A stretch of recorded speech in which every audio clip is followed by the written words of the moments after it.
கர்த்தருடைய பரிசுத்த நாமத்திற்கு மகிமை உண்டாவதாக. കർത്താവിന്റെ വിശുദ്ധ നാമം മഹത്വപ്പെടുമാറാകട്ടെ. இந்த வருஷத்தின் கடைசி நாட்களிலே உங்களோடு கூட வந்து தேவனுடைய நாமத்தை மகிமைப்படுத்த ஒருவரும் கிரியை செய்யக்கூடாத ஒரு ராக்காலம் வருவதற்கு முன்பதாக இன்றைக்கு தேவனுடைய நாமத்திலே கிரியை செய்யும்படியாக தேவன் தந்த இந்த அருமையான സന്ദർഭத்துக்காக தேவനെ നന്ദിയോട് സ്തോത്രിக்கிறேன். ഈ സന്ധ്യാവേളയിലും ഇവിടെ വന്ന് തിരുവചനം പ്രസ്താവിക്കുവാനും അതോടൊപ്പം ആർക്കും പ്രവർത്തിച്ചുകൂടാത്ത ഒരു രാത്രി വരുന്നതിന് മുമ്പേ കർത്താവിന് വേണ്ടി പ്രവർത്തിക്കുവാനുള്ളൊരവസരം ദൈവം തന്നതിനാലും നന്ദിയോടെ ദൈവത്തെ സ്തുതിക്കുന്നു. இன்றைக்கும் தேவன் நம்மோடு கூட பேசும்படியாக நாம் எல்லாரும் கரங்களை உயர்த்தி கொஞ்ச நேரம் கர்த்தரை ஸ்தோத்திரம் பண்ணுவோம். കർത്താവ് നമ്മോട് സംസാരിക്കേണ്ടതിനായി നമ്മൾ എല്ലാവരും അല്പസമയം നമ്മുടെ കരങ്ങളെ ഉയർത്തി സ്തോത്രം ചെയ്യാം. സ്തോത്രം സ്തോത്രം സ്തോത്രം സ്തോത്രം സ്തോത്രം സ്തോത്രം സ്തോത്രം സ്തോത്രം സ്തോത്രം സ്തോത്രം സ്തോത്രം സ്തോത്രം സ്തോത്രം. കർത്തരുடைய பரிசுத்த நாமத்திற்கு மகிமை உண்டாவதாக. കർത്താവിന്റെ വിശുദ്ധ നാമത്തിന് മഹത്വം ഉണ്ടാകട്ടെ. நம்முடைய வேத தியானத்திற்காக ஏசாயா தீர்க்கதரிசியின் புஸ்தகம் 63 அதிகாரம் 4 വചനത്തെ വാസിப்போம். തിരുവചന ധ്യാനത്തിനായിട്ട് യെശയ്യാ പ്രവാചകന്റെ പുസ്തകം 63 അധ്യായം 4 വാക്യം നമുക്ക് വായിക്കാം.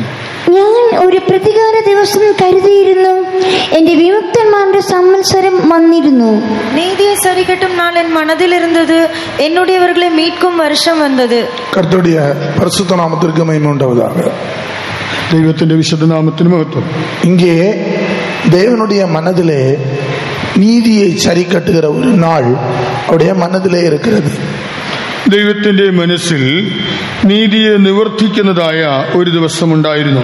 எனவே அப்படிப்பட்ட நீதியை சரி கட்டுவதற்கு முன்பதாக தம்முடைய ஜனத்தை ஆண்டவர் மீட்டுக் கொள்ளும்படியாக விரும்புகிறார். അങ്ങനെ ആ നീതിയെ നടപ്പാക്കുന്ന പ്രതികാര ദിവസത്തിന് മുൻപായി കർത്താവ് തന്റെ ജനത്തെ വീണ്ടെടുക്കുവാൻ ആഗ്രഹിക്കുന്നു. இது தேவனுடைய ஒரு பெரிய இரக்கத்தையும் அவருடைய தயவையும் காண்பிக்கிறது. ദൈവത്തിന്റെ മഹാകരുണയും ദയയുമാണ് ഇത് കാണിക്കുന്നത്. ஒருபோதும் தேவன் துன்மார்க்கரோடு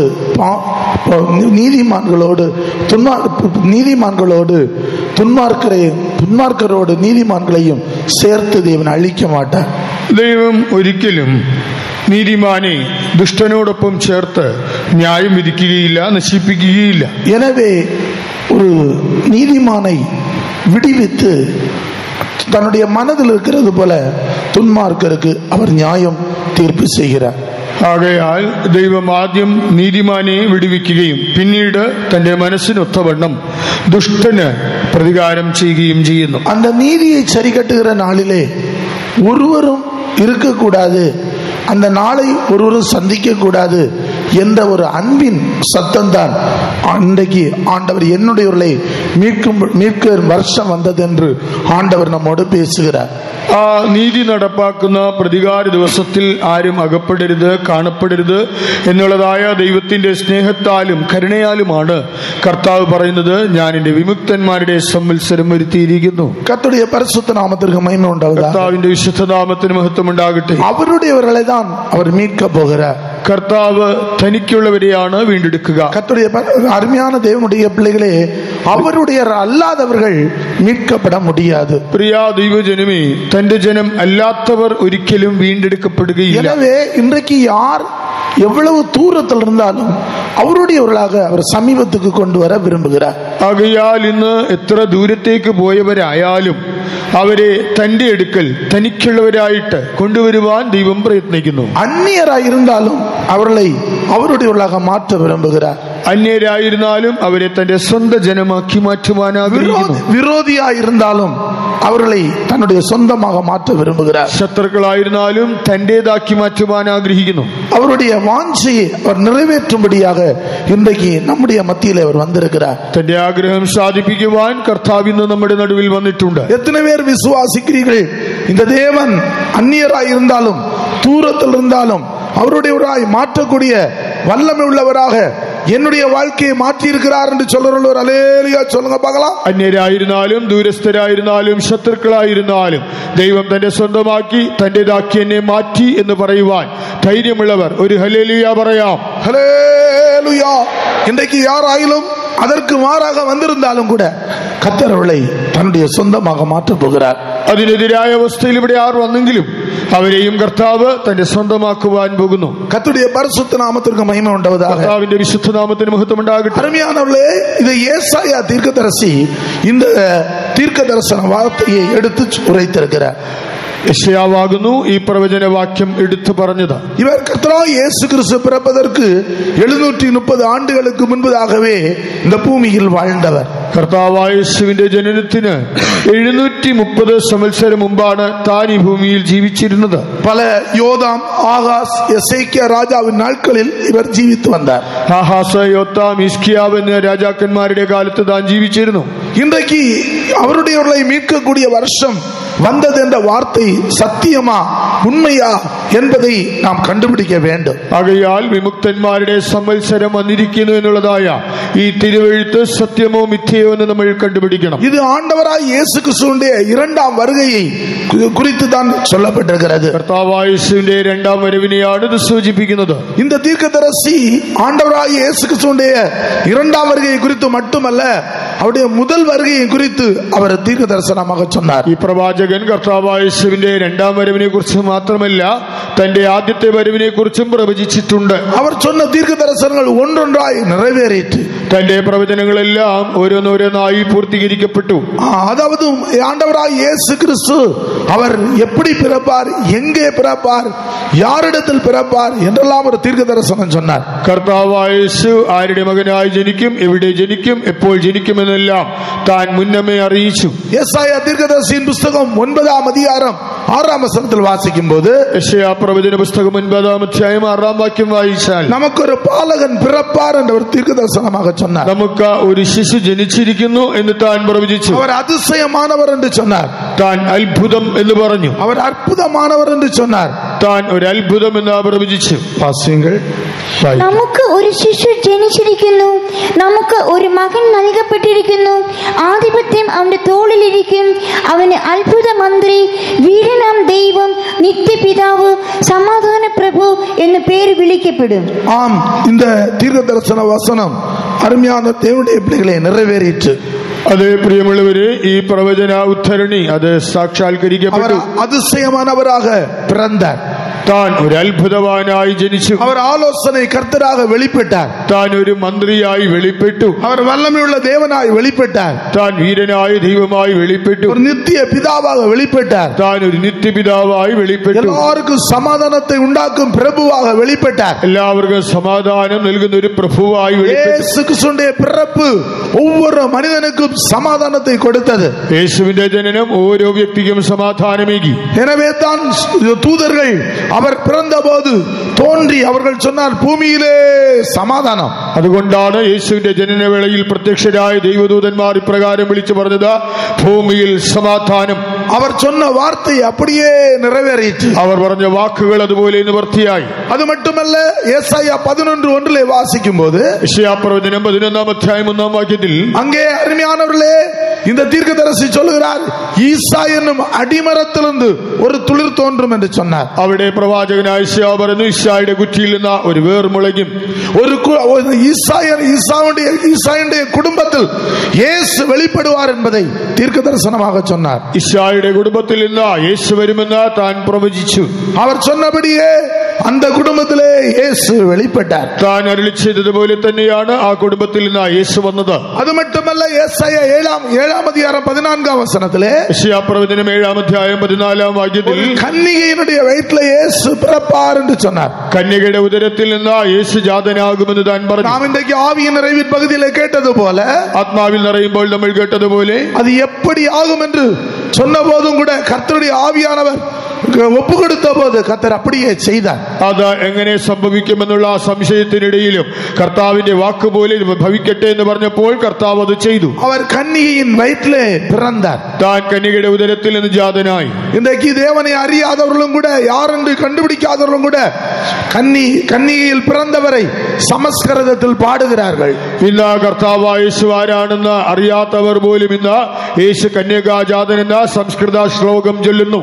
கர்த்தருடைய பரிசுத்த நாமத்திற்கு மகிமை உண்டாவதாக.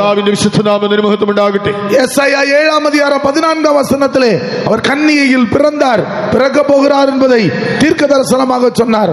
7:14 താൻ കന്യകയിൽ നിന്ന് ജനിക്കുമെന്ന് പ്രവചിച്ചു. அப்படியே இயேசு பிறந்தார். അങ്ങനെ തന്നെയാണ് യേശു ജനിച്ചത്. அது மட்டுமல்ல அருமையானவர்களே, പ്രിയരേ, അത് മാത്രമല്ല, இயேசுவின் மரணத்தை குறித்து இதே தீர்க்கதரிசி சொன்னார். ഇതേ പ്രവാചകൻ യേശുവിന്റെ മരണത്തെ കുറിച്ച് പറഞ്ഞു.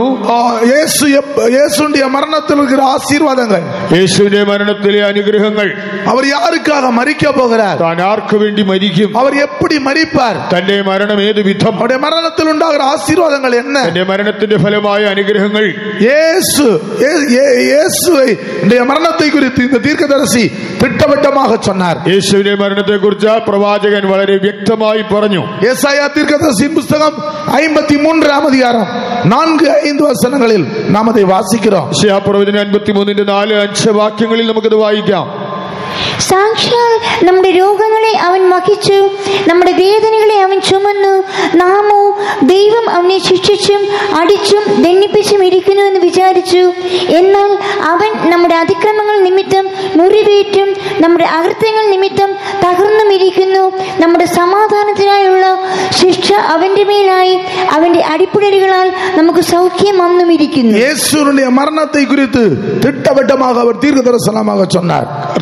യേശുവിന്റെ മരണത്തെ കുറിച്ച് താൻ വളരെ സ്പഷ്ടമായി അറിയിച്ചു. അവർ നമ്മുടെ അക്രമങ്ങളെ ഏറ്റുകൊണ്ടാർ, അവരുടെ അതിക്രമങ്ങളെല്ലാം അവൻ വഹിച്ചു. നമ്മുടെ നോയ്കളെ അവർ சுமந்தார், നമ്മുടെ വ്യാധികളെ അവൻ ചുമന്നു. നമുക്ക് സമാധാനത്തെ ഉണ്ടുപണ്ണും അഗ്നി അവർ മേൽ വന്നത്, നമ്മുടെ സമാധാനത്തിനായുള്ള ശിക്ഷ തന്റെ മേലായി. കർത്തருடைய பரிசுத்த நாமத்திற்கு மகிமை உண்டாவதாக. കർത്താവിന്റെ വിശുദ്ധ നാമം മഹത്വപ്പെടുമാറാകട്ടെ. அவருடைய வார்த்தை சொன்னபடியே அவருடைய தழும்புகளினாலே சௌக்கியம் உண்டாகிறது.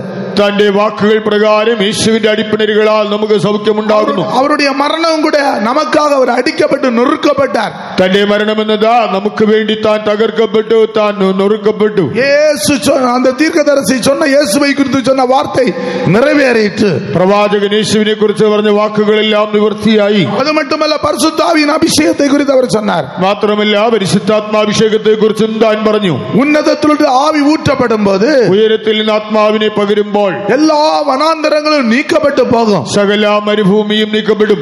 യെശയ്യാ 32:15 വചനത്തിലെ യെശയ്യാ 32:15 ഉന്നതത്തിലുള്ള ആവി ഊറ്റപ്പെടുമ്പോൾ, ഉയരത്തിൽ നിന്ന് ആത്മാവിനെ പകരുമ്പോൾ വനാന്തര സൂழ்நிலைകൾ മാറിവിടും, മരുഭൂമിയുടെ അവസ്ഥകൾക്ക് മാറ്റം വരും. அருமையானவர்களே, இந்த தீர்க்கதரிசி சொன்ன ஒவ்வொரு வார்த்தைகளும் நிறைவேறிக்கொண்டே இருக்கிறது. പ്രിയമുള്ളവരെ, ഈ പ്രവാചകന്റെ വാക്കുകൾ ഓരോന്നും നിവർത്തിയായി വരുന്നു. ഇവകളെല്ലാം நிறைவேறி விட்டது, ഇതെല്ലാം നിറവേറി കഴിഞ്ഞതുമാണ്.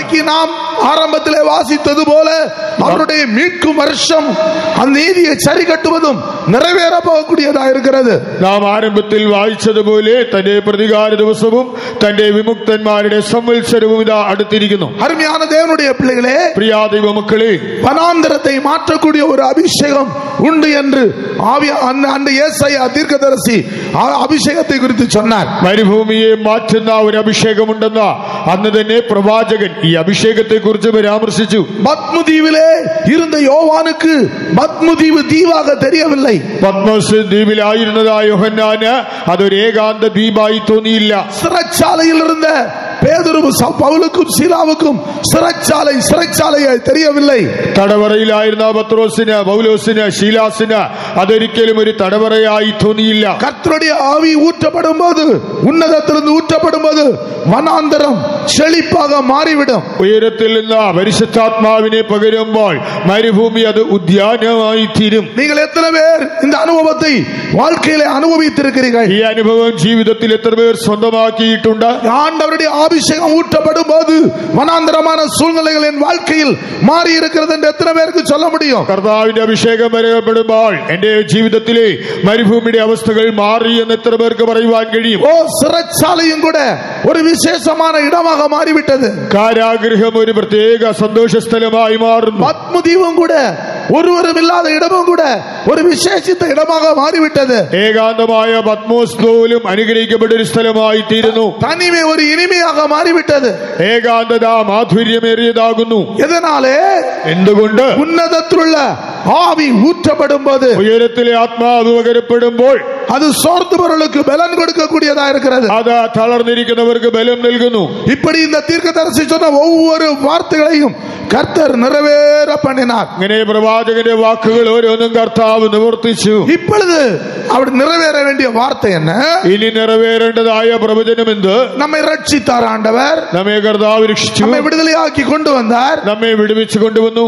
இப்பொழுது நான் ரட்சிக்கப்பட்ட நாட்களை பார்க்கலாம் அப்படி நம்முடைய மீட்பு சமீபமாயிருக்கிறது. നാം രക്ഷിക്കപ്പെട്ട ദിവസത്തേക്കാൾ നമ്മുടെ വീണ്ടെടുപ്പ് അടുത്തിരിക്കുന്നു. கர்த்தருடைய பரிசுத்த நாமத்திற்கு மகிமை உண்டாவதாக. കർത്താവിന്റെ വിശുദ്ധ നാമത്തിന് മഹത്വം ഉണ്ടാകട്ടെ. அருமையானவர்களே, கர்த்தருடைய வார்த்தை ஒவ்வொன்றும் நிறைவேறிக்கொண்டே இருக்கிறது. പ്രിയമുള്ളവരെ, തിരുവെഴുത്തുകളെല്ലാം നിറവേറിക്കൊണ്ടിരിക്കുന്നു. இந்த வேதம் சத்திய வேதம்.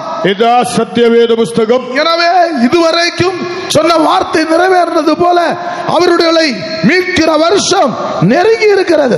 ആകയാൽ ഇതുവരെയുള്ള പ്രവചനങ്ങളെല്ലാം അതുപോലെ നിറവേറിയതുപോലെ ഇപ്പോൾ തന്നെ വിമുക്തന്മാരുടെ സംവത്സരവും അടുത്തിരിക്കുന്നു. அதற்கு பிறகு ஒரு பெரிய நியாய தீர்ப்பு காத்திருக்கிறது. അതിനുശേഷമായ ഒരു മഹാന്യായവിധി കാത്തിരിക്കുന്നു. அந்த நியாய தீர்ப்புக்கு ஒருவரும் சிக்கிக் கொள்ளாமல் இருக்கும்படியாக ആരും ആ ന്യായവിധിയിൽ ഉൾപ്പെടാതിരിക്കേണ്ടതിന് நானும் நீங்களும் அவருடையவர்களாக மாற்றப்பட வேண்டும். ഞാനും നിങ്ങളും തന്റെ വിമുക്തന്മാരായി മാറണം. எத்தனை பேர் நான் அவருடையவராய் மாற வேண்டும் என்று விரும்புகிறீர்கள்?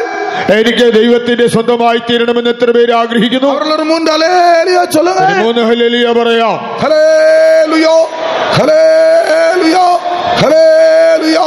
கர்த்தருடைய பரிசுத்த நாமத்திற்கு மகிமை உண்டாவதாக. കർത്താവിന്റെ വിശുദ്ധ നാമത്തിന് മഹത്വം ഉണ്ടാകട്ടെ. அருமையானவர்களே, அவருடையவர்களாய் நாம் மாற வேண்டும். പ്രിയമുള്ളവരെ, നാം ദൈവത്തിന്റേതായി മാറണം.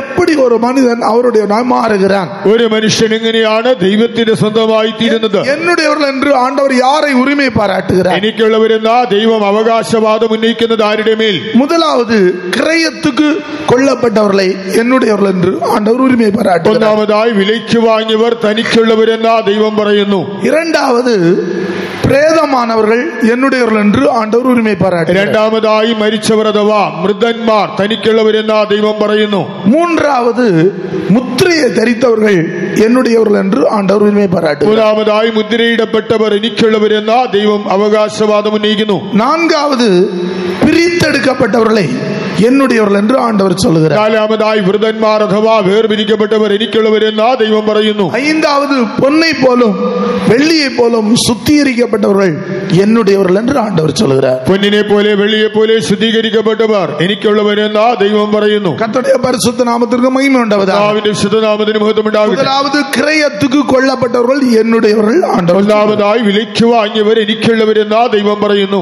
இரண்டாவது பிரேதமானவர்கள் என்னுடையவர்கள் என்று சொல்லுகிறார். രണ്ടാമതായി മരിച്ച മൃതന്മാർ എനിക്കുള്ളവർ. மூன்றாவது முத்திரையை தரித்தவர்கள் என்னுடையவர்கள் என்று சொல்லுகிறார். മൂന്നാമതായി മുദ്രയിടപ്പെട്ടവർ എനിക്കുള്ളവർ. நான்காவது பிரித்தெடுக்கப்பட்டவர்கள் என்னுடையவர்கள் என்று சொல்லுகிறார். നാലാമതായി വൃതന്മാർ എനിക്കുള്ളവർ. ஐந்தாவது சுத்திகரிக்கப்பட்டவர்கள் பொன்னை போல வெள்ளியை போல சுத்திகரிக்கப்பட்டவர்கள் என்னுடைய என்று சொல்லுகிறார். അഞ്ചാമതായി പൊൻവെള്ളി സമമായി ശുദ്ധീകരിക്കപ്പെട്ടവർ എനിക്കുള്ളവർ. கர்த்தருக்கு சுத்தமானால் இவைகளை ஆவியானுடைய உதவியோடு நாம் தியானிப்போமா? ദൈവഹിതമായാൽ പരിശുദ്ധാത്മാവിന്റെ സഹായത്താൽ നമുക്ക് ഇവയെ ചിന്തിക്കാം. கர்த்தருடைய பரிசுத்த நாமத்திற்கு மகிமை உண்டாவதாக. കർത്താവിന്റെ വിശുദ്ധ നാമത്തിന് മഹത്വം ഉണ്ടാകട്ടെ. இந்த தீர்க்கதரிசி அநேக காரியங்களை சொல்லி இருக்கிறார். പ്രവാചകൻ അനേക കാര്യങ്ങൾ പറഞ്ഞിട്ടുണ്ട്. நான் நிறைவேறின சில காரியங்களை குறித்து நாம் பார்த்தோம். നിറവേറിയ ചില കാര്യങ്ങൾ നമ്മൾ ഇപ്പോൾ കണ്ടു. நிறைவேற வேண்டிய காரியம் அருமையானவர்களே, அவருடைய மீட்க வரப்போகிறார். ഇനി നിറവേറേണ്ടതായ കാര്യം എന്നതാ തന്റെ പ്രിയരെ താൻ വീണ്ടെടുക്കുവാൻ പോകുന്നു. அடுத்ததாக நீதியை சரி கட்டுகிற ஒரு உபத்திரவ காலம் இருக்கிறது. അടുത്തതായി നീതി നടപ്പാക്കുന്ന ഉപദ്രവത്തിന് ഒരു പ്രതികാര കാലം വരുന്നു. அதற்கு பிறகு அருமையானவர்களே, இந்த பூமியிலே ஒரு 1000 வருஷ அரசாட்சி இருக்கிறது. അതിനുശേഷമായി പ്രിയരെ ഭൂമിയിൽ ഒരു 1000 ആണ്ട് വാഴ്ചയുണ്ട്. அது மட்டுமல்ல, நித்தியத்திலே நித்திய நரகமும் நித்திய ஜீவனும் இருக்கிறது. അത് മാത്രമല്ല, നിത്യതയിൽ നിത്യ ജീവനും നിത്യ നരകവുമുണ്ട്. இவைகள் எல்லாம் குறித்து இந்த தீர்க்கதரிசி சொல்லி இருக்கிறார். ഇതിനെക്കുറിച്ചെല്ലാം താൻ പ്രവചിച്ചിട്ടുണ്ട്. அநேக காரியங்கள் நிறைவேறிவிட்டது. പല കാര്യങ്ങളും നിറവേറിക്കഴിഞ്ഞു. நாம் இனி மௌனமாக அமைதியாக இருக்கக்கூடிய காலம் அல்ல. നാം ഇനി അടങ്ങിയിരിക്കേണ്ടതായ മിണ്ടാതിരിക്കേണ്ടതായ സമയമല്ല. நம்முடைய மீட்பு சமீபமா இருக்கிறபடியினால் നമ്മുടെ വീണ്ടെടുപ്പെടുത്തിരിക്കുന്നത് കൊണ്ട് நம்முடைய தலைகளை நிமிர்ந்து பார்க்கக்கூடிய காலம் நெருங்கிவிட்டது. നാം നിവർന്ന തലപൊക്കേണ്ട സമയമെടുത്തു. அவர் என்னுடையவர்களை மீட்கும் வருஷம் வந்தது என்று அவர் சொல்லுகிறார். എന്റെ വിമുക്തന്മാരുടെ സംവത്സരം വന്നു എന്ന് കർത്താവ് പറയുന്നു. அருமையானவர்களே, ஏற்கனவே ஆண்டவர் இதற்கு முன்னதாகவும் இப்படிப்பட்ட மீட்பை ஆண்டவர் பல വിധങ്ങളിൽ വെളിപ്പെടുത്തി இருக்கிறார். ഇങ്ങനെയുള്ളതായ ഒരു വീണ്ടെടുപ്പുണ്ടെന്നുള്ളത് കർത്താവ് മുൻപേ തന്നെ പല നിലകളിൽ സൂചിപ്പിച്ചിട്ടുണ്ട്. கர்த்தருடைய பரிசுத்த நாமத்திற்கு மகிமை உண்டாவதாக. കർത്താവിന്റെ വിശുദ്ധ നാമത്തിന് മഹത്വം ഉണ്ടാകട്ടെ. நாம் வேதத்தில் வாசிக்கும்போது, നാം ബൈബിളിൽ വായിക്കുമ്പോൾ இதற்கு முன்னே நடந்ததுதான் இனிமேலும் நடக்கும் என்று வாசிக்கிறோம். ഇതിനു മുൻപേ നടന്നത് തന്നെയാണ് ഇനിയും നടക്കുക. பிரசங்கியின் புத்தகம் 1-ാം அதிகாரம் 9-ാം வசனத்தில் வாசிக்கும்போது, സഭാപ്രസംഗി 1-ാം അധ്യായം 9-ാം വാക്യം വായിച്ചാൽ, முன் நடந்ததே இனிமேலும் நடக்கும். മുൻപാ നടന്നത് തന്നെ ഇനിയും നടക്കും. நூதனமானது ஒன்றும் இல்லை. പുതുത് എന്ന് പറയുവാനൊന്നുമില്ല. വാസ്യങ്ങൾ ഉണ്ടായിരുന്നത് ഉണ്ടാകുവാൻ ഉള്ളതും ചെയ്തു കഴിഞ്ഞത് ചെയ്യുവാൻ ഉള്ളതുമാകുന്നു. സൂര്യന് കീഴിൽ പുതുതായി യാതൊന്നുമില്ല.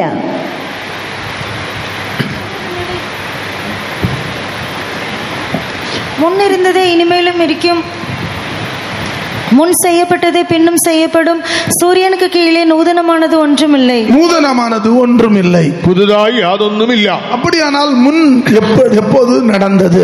അങ്ങനെയെങ്കിൽ ഇത് മുൻപേ നടന്നിട്ടുണ്ടോ? എപ്പോൾ? அருமையான தேவனுடைய பிள்ளைகளே, പ്രിയ ദൈവമക്കളെ, ஆண்டவர் நம்முடைய தேவன் தம்முடைய பிள்ளைகளை துன்மார்க்கரோடு നീതിമാന്കളെ അഴിപ്പത് இல்லை. കർത്താവ് ഒരിക്കലും തന്റെ ജനമായ നീതിമാന്മാരെ ദുഷ്ടന്മാരോടുകൂടി നശിപ്പിക്കില്ല. ஒருபோதும் ஆண்டவர் அப்படி செய்வதில்லை. കർത്താവ് ഒരിക്കലും അങ്ങനെ ചെയ്യുകയില്ലല്ലോ. எனவே தான் ஆதியாகமம் 18-ாம் அதிகாரத்தில் வாசிக்கும்போது, ഉൽപ്പത്തി പുസ്തകം 18-ാം അധ്യായം, அங்கே நாம் ஆபிரகாம் தேவனுடைய சமூகத்திலே நின்று ஆண்டவரை நோக்கி கூப்பிடுகிறார். അവിടെ അബ്രഹാം യഹോവയുടെ സന്നിധിയിൽ നിന്ന് ദൈവത്തോട് അപേക്ഷിക്കുന്നത് കാണാം. லோத்து சோதோமிலே சிக்கி இருக்கிறான்.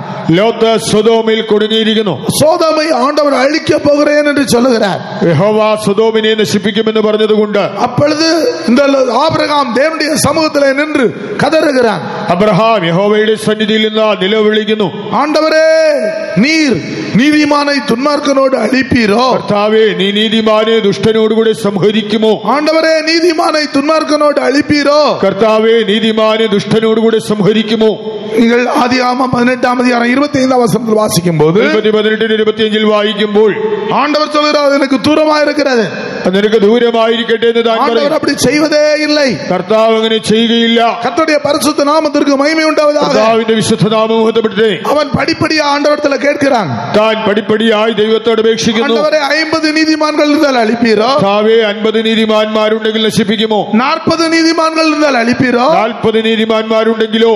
10 நீதிமான்கள் இருந்தால் அழிப்பீரோ? ഒടുവിൽ 10 നീതിമാന്മാരുണ്ടെങ്കിൽ നശിപ്പിക്കുമോ? ஆண்டவர் சொல்ல, நான் அழிக்கவே மாட்டேன். കർത്താവ് പറഞ്ഞു, സംഹരിക്കുകയില്ല. ஆனால் அருமையான தேவனுடைய பிள்ளைகளே, എന്നാൽ പ്രിയ ദൈവജനമേ, 10 நீதிமான்களுக்கு குறைவாக மாறும்போது 10 നീതിമാന്മാരിലും കുറഞ്ഞപ്പോൾ தேவனுடைய நியாய தீர்ப்பு உண்டாயிற்று. അവിടെയുള്ളതായ ന്യായവിധിയുണ്ടായി. 10 நீதிமான்களுக்கு குறைந்த போது 10 നീതിമാന്മാരിൽ കുറഞ്ഞപ്പോൾ கர்த்தருடைய நியாய தீர்ப்பு உண்டாயிற்று. യഹോവയുടെ ന്യായവിധിയുണ്ടായി. நோவாவுடைய குடும்பத்திலே 4 பேர் இருந்தார்கள். നോഹയുടെ കുടുംബത്തിൽ 4 പേരുണ്ട്. 8 பேர் இருந்தார்கள். നോഹയുടെ കുടുംബത്തിൽ 8 പേരുണ്ടായിരുന്നു. லோத்துடைய குடும்பத்தில் 4 பேர் இருந்தார்கள். ലോത്തിന്റെ കുടുംബത്തിൽ 4 പേർ. கர்த்தருடைய பரிசுத்த நாமத்திற்கு மகிமை உண்டாவதாக. കർത്താവിന്റെ വിശുദ്ധ നാമത്തിന് മഹത്വമുണ്ടാകട്ടെ. அந்த 10 பேருக்கு குறைந்த உடனே എന്നാൽ സംഖ്യ 10-ൽ കുറഞ്ഞപ്പോൾ கர்த்தருடைய நியாய தீர்ப்பு வந்துவிட்டது. യഹോവയുടെ ന്യായവിധി വന്നു. மீட்க வேண்டியவர்களை மீட்டு വീണ്ടെടുക്കപ്പെടേണ്ടവരെ വീണ്ടെടുത്തിട്ട് நியாய தீர்ப்பு பண்ண வேண்டியவர்களுக்கு நியாய தீர்ப்பு கொடுத்தார். ന്യായവിധി അർഹിക്കുന്നവർക്ക് ന്യായവിധി നൽകി. ஏனென்றால் பாவத்திற்கு ஒரு பூரணம் உண்டாக வேண்டியது இருக்கிறது. പാപത്തിന് ഒരു പൂർണ്ണതയുണ്ടാകേണ്ടതുണ്ട്. பரிசுத்தத்திற்கு பூரணம் இருக்கிறது போல വിശുദ്ധിക്ക് ഒരു പൂർണ്ണതയുള്ളതുപോലെ பாவத்திற்கு ஒரு பூரணம் இருக்கிறது. പാപത്തിന് ഒരു പൂർണ്ണതയുണ്ട്. மனிதனுடைய பாவத்துக்கு பூரணம் உண்டாகும் போது മനുഷ്യന്റെ പാപത്തിന് പൂർണ്ണത വരുമ്പോൾ தேவன் அவனை நியாய தீர்ப்புக்கு தள்ளிவிடுகிறார். ദൈവത്തിനെ ന്യായവിധിയിലേക്ക് പറഞ്ഞുവിടുന്നു. கர்த்தருடைய பரிசுத்த நாமத்திற்கு மகிமை உண்டாவதாக. ദൈവത്തിന്റെ വിശുദ്ധ നാമത്തിന് മഹത്വമുണ്ടാകും. அருமையான இந்த ஆபிரகாம் ஆண்டவருடைய சமூகத்தில் நின்று கெஞ்சுகிறான். അബ്രഹാം ദൈവസന്നിധിയിൽ നിന്ന് അപേക്ഷിക്കുന്നു. 10 நீதிமான்கள் இருந்தால் அழிப்பீரோ? 10 നീതിമാന്മാരുണ്ടെങ്കിൽ നശിപ്പിക്കുമോ? ஆண்டவர் அழிக்கவே மாட்டேன். കർത്താവ് പറഞ്ഞു, ഒരിക്കലുമില്ല. கர்த்தருடைய பரிசுத்த நாமத்திற்கு மகிமை உண்டாவதாக. ദൈവത്തിന്റെ വിശുദ്ധ നാമത്തിന് മഹത്വമുണ്ടാകട്ടെ. தேவனுடைய ஜனங்களுக்கு விடுதலை உண்டாக ദൈവജനത്തിന് ഒരു വിടുതലിന് பாவத்திற்கும் ஒரு பூரணம் உண்டாகிறது. പാപത്തിന് ഒരു പൂർണ്ണതയുണ്ടാകുന്നു. ஆதியாகமம் 15-ாம் அதிகாரம் 16-ாம் வசனத்தில் வாசிக்கும் போது 15-16 വായിക്കുമ്പോൾ இஸ்ரவேல் ஜனங்களை கானானிலிருந்து எகிப்திலிருந்து விடுதலையாக்கும்படியாக ഇസ്രായേൽ ജനത്തെ മിസ്രയീമിൽ നിന്ന് വിമോചിപ്പിക്കേണ്ടതിന് எமோரியருடைய பாவம் பூர்ணப்பட வேண்டியதா இருந்தது. അമോര്യരുടെ അതിക്രമം തികയേണ്ടിയിരുന്നു. எமோரியருடைய பாவம் பூர்ணப்பட்ட போது, അമോര്യരുടെ അതിക്രമം തികഞ്ഞപ്പോൾ அருமையான தேவனுடைய பிள்ளைகளே, இஸ்ரவேல் ஜனங்கள் விடுவிக்கப்படுகிறார்கள். പ്രിയ ദൈവജനമേ, ഇസ്രായേലിയർ സ്വതന്ത്രരായി. ஆதியாகமம் 15:16. ഉൽപ്പത്തി 15:16. 4 തലമുറക്കാർ ഇവിടേക്ക് മടങ്ങി വരും, അമോര്യരുടെ അക്രമം ഇതുവരെ തികഞ്ഞിട്ടില്ല എന്ന് അരുളി ചെയ്തു.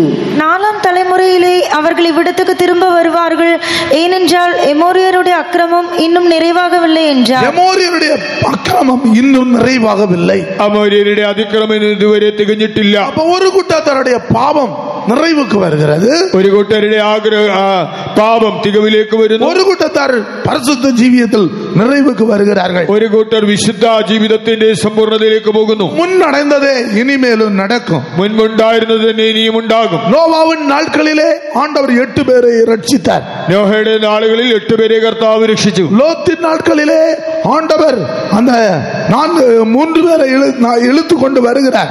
ലോത്തിന്റെ നാളുകളിൽ കർത്താവ് 3 പേരെയും കൈക്ക് പിടിച്ചു കൊണ്ടുവരുന്നു. பின்னிட்டு பார்த்த லோத்தின் மனைவி உப்பு தூணாய் போய்விட்டாய். പുറകോട്ട് തിരിഞ്ഞു നോക്കിയ ലോത്തിന്റെ ഭാര്യ ഉപ്പ് തൂണായി. அருமையான தேவனுடைய பிள்ளைகளே, പ്രിയ ദൈവജനമേ, இன்னும் ஆண்டவர் நோவாவின் குடும்பத்தை விடுதலையாக்குறது போல, லோத்தின் குடும்பத்தை விடுதலையாக்குறது போல அவருடைய குடும்பத்தை விடுதலையாக்க போகிறார். നോഹയുടെ കുടുംബത്തെയും ലോത്തിന്റെ കുടുംബത്തെയും കർത്താവ് രക്ഷിച്ചതുപോലെ കർത്താവ് തന്റെ കുടുംബത്തെ രക്ഷിക്കും. அவர்கள் தான் என்னுடையவர்கள் என்று ஆண்டவர் உரிமை பாராட்டுகிறார். അവരെയാണ് കർത്താവ് എനിക്കുള്ളവരെന്ന് അവകാശപ്പെടുന്നത്. எனக்கு சொந்தம் என்று அவர்களை உரிமை பாராட்டுகிறார். അവർ എന്റെ സ്വന്തമെന്ന് ദൈവം അവകാശപ്പെടുന്നു. கர்த்தருடைய பரிசுத்த நாமத்திற்கு மகிமை உண்டாவதாக. ദൈവത്തിന്റെ വിശുദ്ധ നാമത്തിന് മഹത്വം ഉണ്ടാകട്ടെ. இன்றைக்கு இந்த பாவத்தை பூர்ணப்படுத்தும்படியாக, ഇന്ന് പാപം പൂർണ്ണതയിൽ എത്തിക്കേണ്ടതിന് இந்த உலகத்திலே தேவனுடைய சட்டதிட்டங்களை இன்றைக்கு பிசாசு வஞ்சனையாக மாற்றிக்கொண்டே இருக்கிறான். ദൈവത്തിന്റെ കൽപ്പനകളെ പ്രമാണങ്ങളെ പിശാച് ലോകത്തിൽ ഒരു വഞ്ചനയാക്കി മാറ്റുന്നു. அருமையான தேவனுடைய பிள்ளைகளே, தேவன் கொடுத்த எல்லா ஒழுங்கு பிரமாணங்களை மாற்றிக்கொண்டிருக்கிறான். ദൈവം നൽകിയതായ കൽപ്പനകൾ, പ്രമാണങ്ങൾ, ക്രമങ്ങളെ എല്ലാം പിശാച് തകിടം മറിക്കുന്നു. இன்றைக்கு தேவனுடைய வசனம் அருவருப்பு என்று சொல்றது எல்லாம் ஒரு ஃபேஷனாக, ஒரு அலங்காரமாக மாறிவிட்டது. ഇന്ന് ദൈവത്തിന്റെ വചനം നിന്ദ്യമെന്ന് പറയുന്നതാ, നികൃഷ്ടമെന്ന് പറയുന്നതാ ഒരു ഫാഷനായി മാറി. தேவன் வெறுத்த எல்லா காரியமும் இன்றைக்கு ஒரு பெரிய பேராக, புகழாக மாறிக்கொண்டிருக்கிறது. ദൈവം ഒരു വെറുത്തതായ കാര്യങ്ങളെല്ലാം തന്നെ ഇന്ന് ലോകത്തിൽ കീർത്തിയുള്ള കാര്യങ്ങളായി മാറി. மனிதனுடைய விவாக வாழ்க்கை தாறுமாறாகி கொண்டிருக்கிறது. വിവാഹ ജീവിതങ്ങൾ താറുമാറാകുന്നു. ஜீவியங்கள் தாறுமாறாய் போய் கொண்டிருக்கிறது. ജീവിത നിലവാരങ്ങൾ തകരുന്നു. நடக்கைகள் தாறுமாறாய் போய் கொண்டிருக்கிறது. നടപ്പുകൾ തെറ്റാകുന്നു. ஏனென்றால் சட்டதிட்டங்கள் எல்லாம் மாறிக்கொண்டே இருக்கிறது. നിയമക്രമങ്ങളെല്ലാം മാറുന്നു.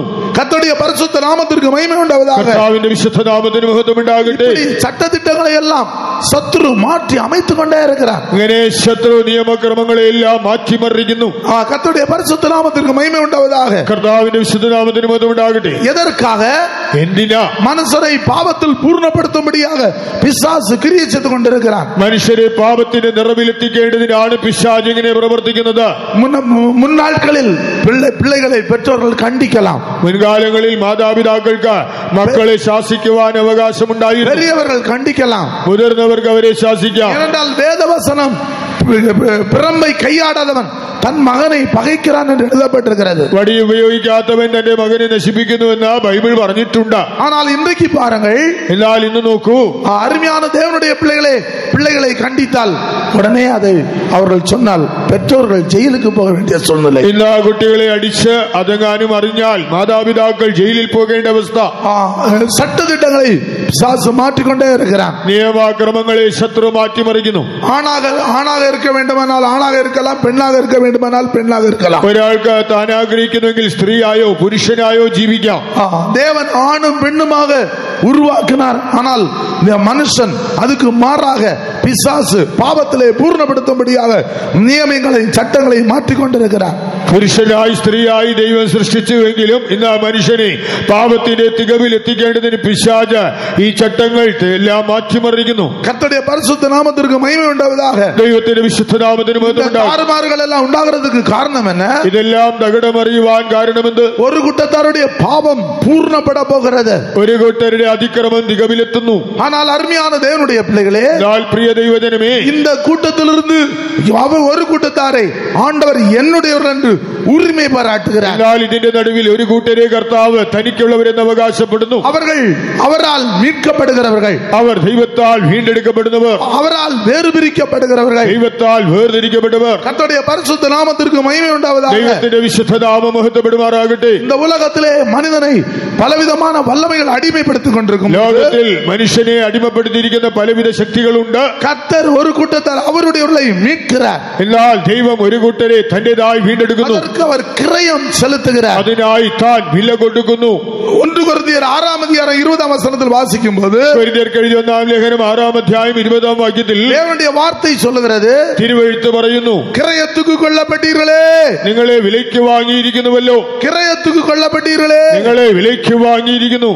ஒருவன் விலைக்கு வாங்காவிட்டால், ഒരാൾ വിലയ്ക്ക് വാങ്ങുന്നില്ലെങ്കിൽ அவருக்கு சொந்தமாக மாற முடியாது. തന്റെ സ്വന്തമായി തീരില്ല. 1 கொரிந்தியர் 6 அதிகாரம் 20 വസനം. 1 കൊരിന്ത്യർ 6:20. ദൈവത്തിന്റെ ദാനമായി നിങ്ങൾ ഇരിക്കുന്ന പരിശുദ്ധാത്മാവിന്റെ മന്ദിരമാകുന്നു നിങ്ങളുടെ ശരീരമെന്നും നിങ്ങളെ വിലയ്ക്ക് വാങ്ങിയിരിക്കയാൽ നിങ്ങൾ താന്താങ്ങൾക്കുള്ളവരല്ല എന്നും അറിയുന്നില്ലയോ? ആകയാൽ നിങ്ങളുടെ ശരീരം കൊണ്ട് ദൈവത്തെ മഹത്വപ്പെടുത്തുവിൻ. கிரயத்துக்கு கொல்லப்பட்டீர்களே, ஆகையால் தேவனுக்குடையவைகளாகிய உங்கள் சரீரத்தினாலும் உங்கள் ஆவியினாலும் தேவனை மகிமைப்படுத்துங்கள். கர்த்தருடைய பரிசுத்த நாமத்திற்கு மகிமை உண்டாவதாக. കർത്താവിന്റെ വിശുദ്ധ നാമത്തിന് മഹത്വം ഉണ്ടാകട്ടെ. கிரயத்துக்கு கொல்லப்பட்டீர்களே, നിങ്ങളെ വിലയ്ക്ക് വാങ്ങിയിരിക്കുന്നു. கர்த்தருடைய பரிசுத்த நாமத்திற்கு மகிமை உண்டாவதாக. കർത്താവിന്റെ വിശുദ്ധ നാമം മഹത്വപ്പെടുമാറാകട്ടെ. தேவனுடைய பிள்ளைகளே, ஒவ்வொரு மனுஷனும் தேவனாலே கிரயத்துக்கு கொல்லப்பட வேண்டும். പ്രിയമുള്ള ദൈവജനമേ, ഓരോ വ്യക്തിയും ദൈവത്താൽ വിലയ്ക്ക് വാങ്ങപ്പെടണം. ஒரு காலத்திலே மனுஷன் தேவனுக்குரியவனாக இருந்தான். ഒരു കാലത്ത് മനുഷ്യൻ ദൈവത്തിനുള്ളവനായിരുന്നു.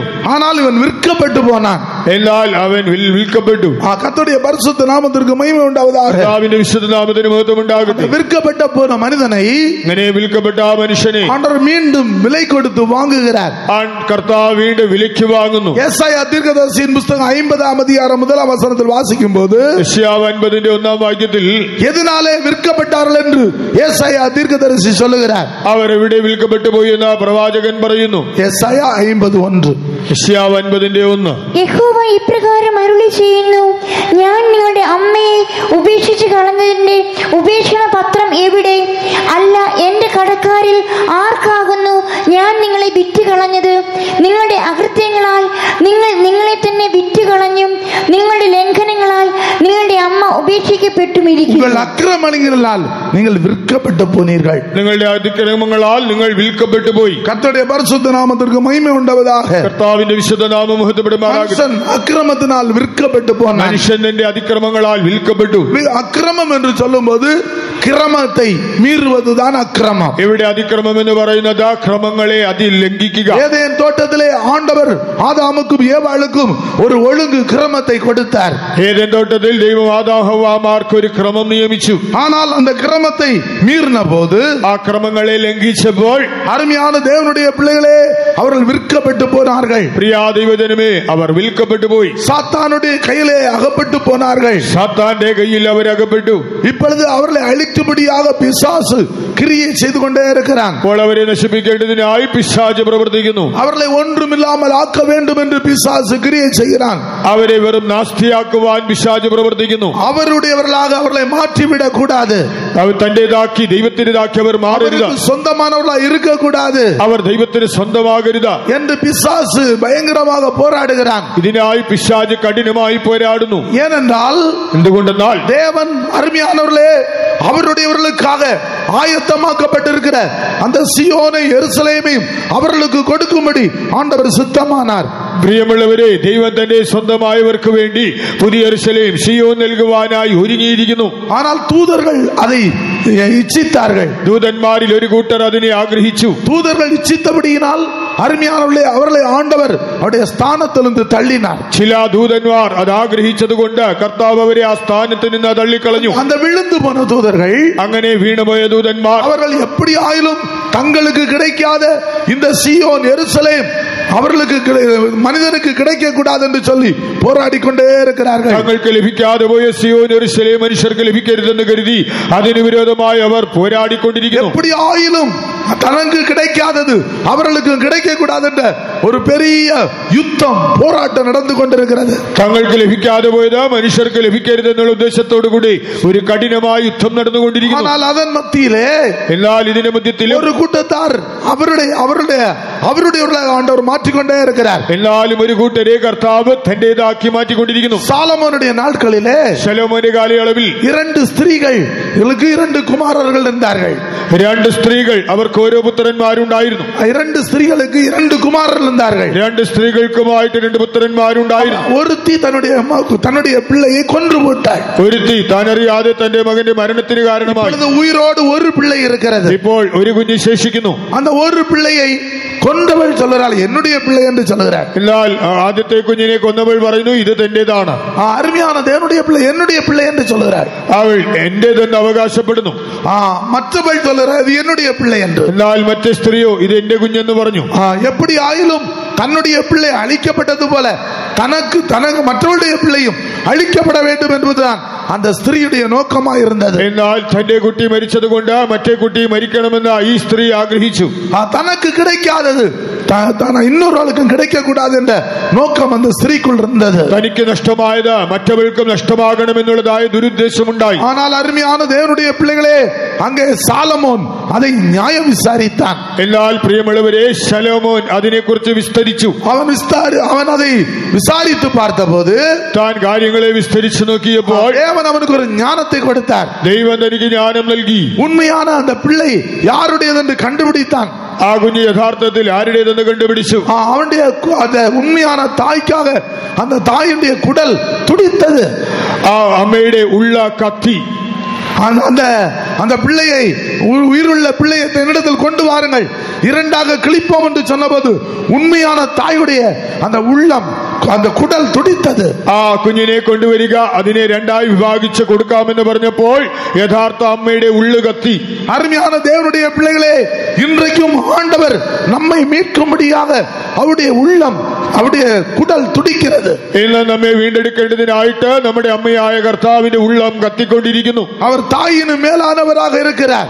താൻ അമ്മയേക്കാൾ ശ്രേഷ്ഠനായിരിക്കുന്നു. 22ஆம் சங்கீதம் 14ஆம் வசனத்தில் வாசிக்கும் போது സങ്കീർത്തനം 22:14 என் குடல்களின் நடுவே உருகுகிறது என்று அவர் சொல்லுகிறார். എന്റെ കുടൽ നടുവേ ഉരുകിയിരിക്കുന്നു എന്ന് താൻ പറഞ്ഞു. எதற்காக?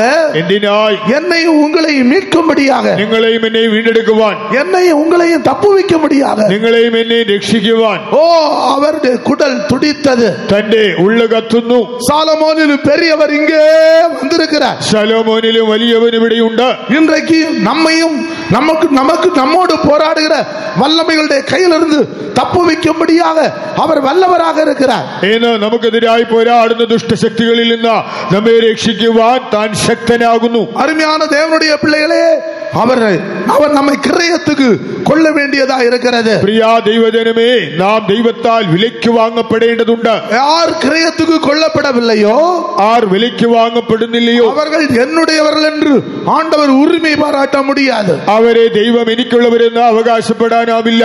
கர்த்தருடைய பரிசுத்த நாமத்திற்கு மகிமை உண்டாவதாக. കർത്താവിന്റെ വിശുദ്ധനാമം മഹത്വപ്പെടട്ടെ. அவர் அன்றைக்கு அருமையான தேவனுடைய பிள்ளைகளே பொன்னினாலும் வெள்ளியினாலும் கிரயம் கொடுத்த மனிதனை வாங்கினார்கள். ആ കാലങ്ങളിൽ മനുഷ്യരെ പൊന്നുകൊണ്ടും വെള്ളി കൊണ്ടും വിലയ്ക്ക് വാങ്ങിയിരുന്നു. 1 பேதுரு 1ஆம் அதிகாரம் 19ஆம் வசனத்தில் வாசிக்கும் போது പത്രോസ് എഴുതിയ 1-ാം ലേഖനം 1-ാം അധ്യായം 19-ാം വാക്യം വായിച്ചാൽ பொன்னினாலும் வெள்ளியினாலும் அல்ல, പൊന്ന് വെള്ളി എന്നിവ കൊണ്ടല്ല, விலையேற பெற்ற மாசற்ற ஆட்டுக்குட்டியின் ரத்தத்தினாலே ஆண்டவர் நம்மை விலைக்கிரயம் கொடுத்து வாங்குகிறார். ക്രിസ്തു എന്ന നിർദോഷവും നിഷ്കളങ്കവുമായ കുഞ്ഞാടിന്റെ വിലയേറിയ രക്തത്താൽ നമ്മെ വിലയ്ക്ക് വാങ്ങുന്നു. நம்மை மீட்கும்படியாக அவர் விலைக்கிரயம் கொடுத்திருக்கிறார். നമ്മുടെ വീണ്ടെടുപ്പിനായി കർത്താവ് വില ചെലുത്തി.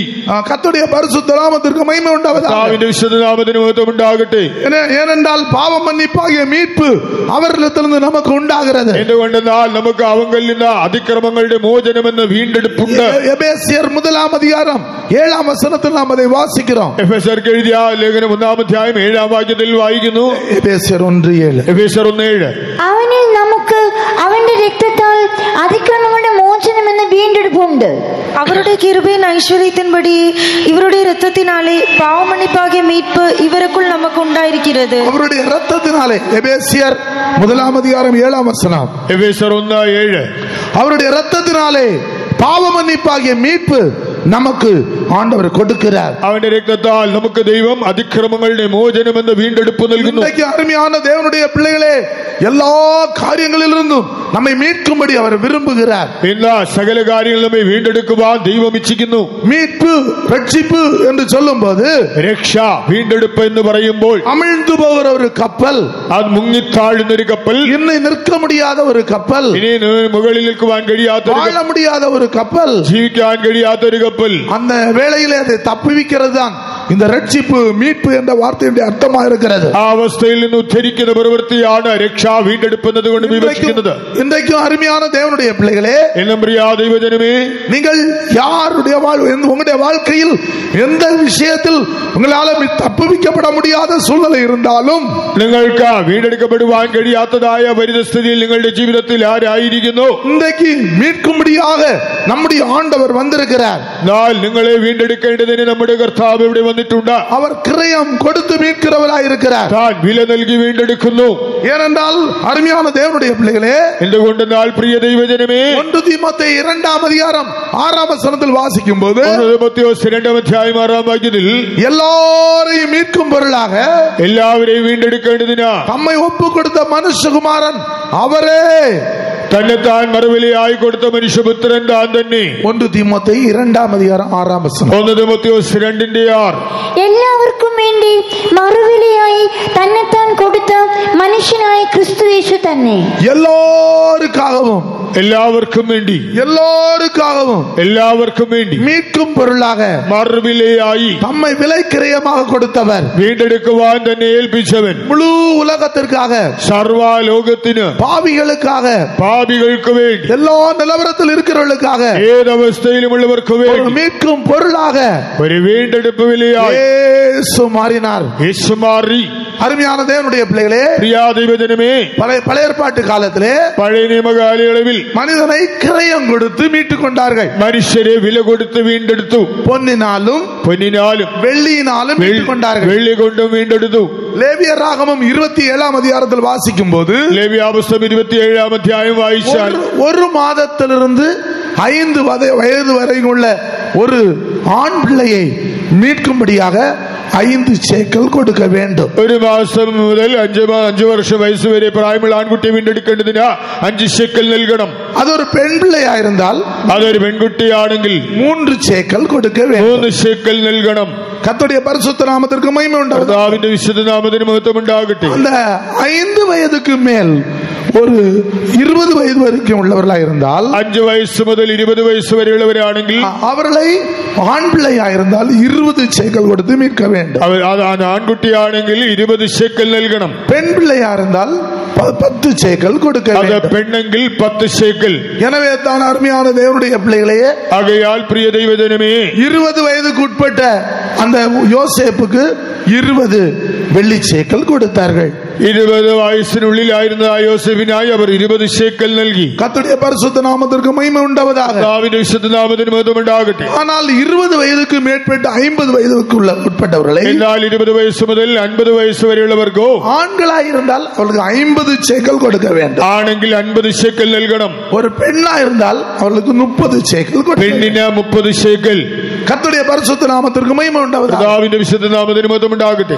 நம்மை ஆண்டவர் இந்த அவருடைய அந்த ஒரு பெண்ணினுடைய விலையை கொடுத்து இயேசு 30 வெள்ளி காசுக்காக எனக்காக உங்களுக்காக விற்கப்பட்டார். ആകയാൽ ഒരു പെണ്ണിന്റെ വിലയായ 30 ശേക്കൽ നൽകപ്പെട്ട യേശു എനിക്കായി നിങ്ങൾക്കായി വിൽക്കപ്പെട്ടു. பலவீனப்பட்ட எனக்காக, ദുർബലനായ എനിക്കായി, பலவீனப்பட்ட ஒவ்வொருக்காகவும் ദുർബലനായ നിങ്ങൾക്ക് ഓരോരുത്തർക്കും വേണ്ടി அவர் 30 வெள்ளி சேக்கல் கொடுத்தார்.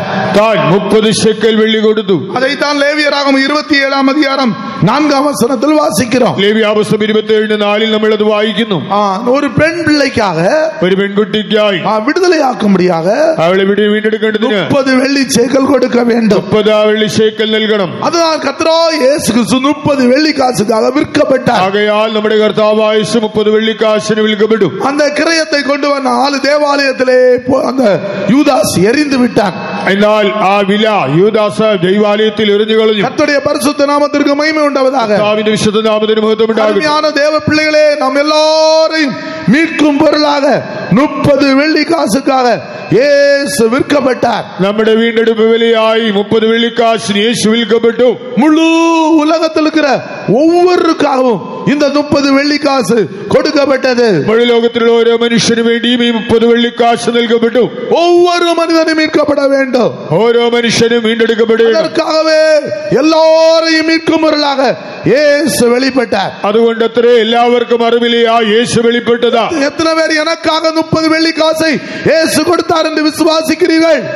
എനിക്കായി യേശു 30 വെള്ളിക്കാശിന് വിൽക്കപ്പെട്ടു എന്ന് എത്ര പേർ വിശ്വസിക്കുന്നു? நீங்கள் விசுவாசிப்பீர்களானால், നിങ്ങൾ വിശ്വസിച്ചാൽ இப்பொழுதே தேவன் உங்களை சத்துருடைய கையிலிருந்து விலை கொடுத்து வாங்க போகிறார். കർത്താവ് ഇപ്പോൾ തന്നെ ശത്രുവിന്റെ കയ്യിൽ നിന്ന് നിങ്ങളെ വിലയ്ക്ക് വാങ്ങും.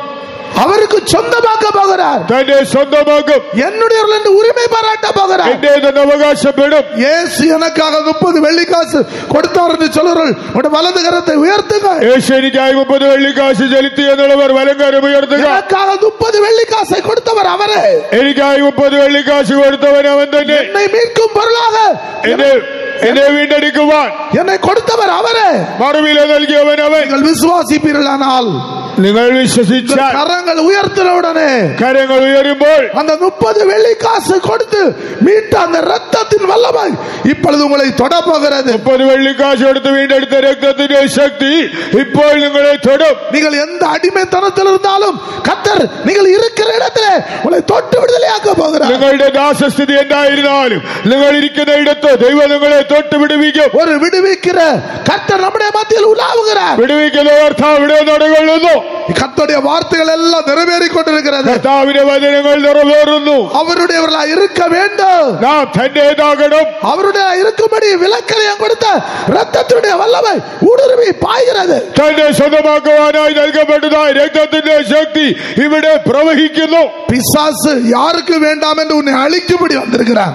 ആർക്കും നീ ലഭിക്കരുതെന്ന് പറഞ്ഞ് പിശാചിനെ നശിപ്പിക്കുവാൻ നോക്കുന്നു. அவன் கையிலிருந்து கத்தரிப்பல் உன்னை விலைக்கரையும் கொடுத்து சொந்தமாக வாங்க போகிறான். എന്നാൽ കർത്താവ് മറുവില നൽകി തന്റെ കയ്യിൽ നിന്ന് വീണ്ടെടുത്ത് നിന്നെ തന്നെ സ്വന്തമാക്കുന്നു. உன் வலது கரத்தை ஒரு வல்லமை தொடுகிறது. നിന്റെ വലം കരത്തെ ഒരു ശക്തി തൊടുന്നു. வல்லமை தொடுகிறது. ആ ദൈവശക്തി തൊടുന്നു. வல்லமை தொடுகிறது. ദൈവശക്തി തൊടുന്നു. வல்லமை தொடுகிறது. ദൈവശക്തി തൊടുന്നു. ஹல்லேலூயா. ഹല്ലേലൂയ. ஏனென்றால் அருமையான தேவனுடைய பிள்ளைகளே, എന്തുകൊണ്ടെന്നാൽ പ്രിയ ദൈവജനമേ, இந்த மீட்கும் பொருளை ஒரு மனுஷன் கண்டுபிடித்தால் ഒരു വ്യക്തി വീണ്ടെടുപ്പ് വില കണ്ടെത്തിയാൽ அவனுக்கு பெரிய ஒரு அற்புதம் நடக்கிறது. തനിക്ക് ഒരു അത്ഭുതമുണ്ടാകുന്നു. யோபுவின் புத்தகம் 33ஆம் அதிகாரம். യോബ് 33-ാം അധ്യായം.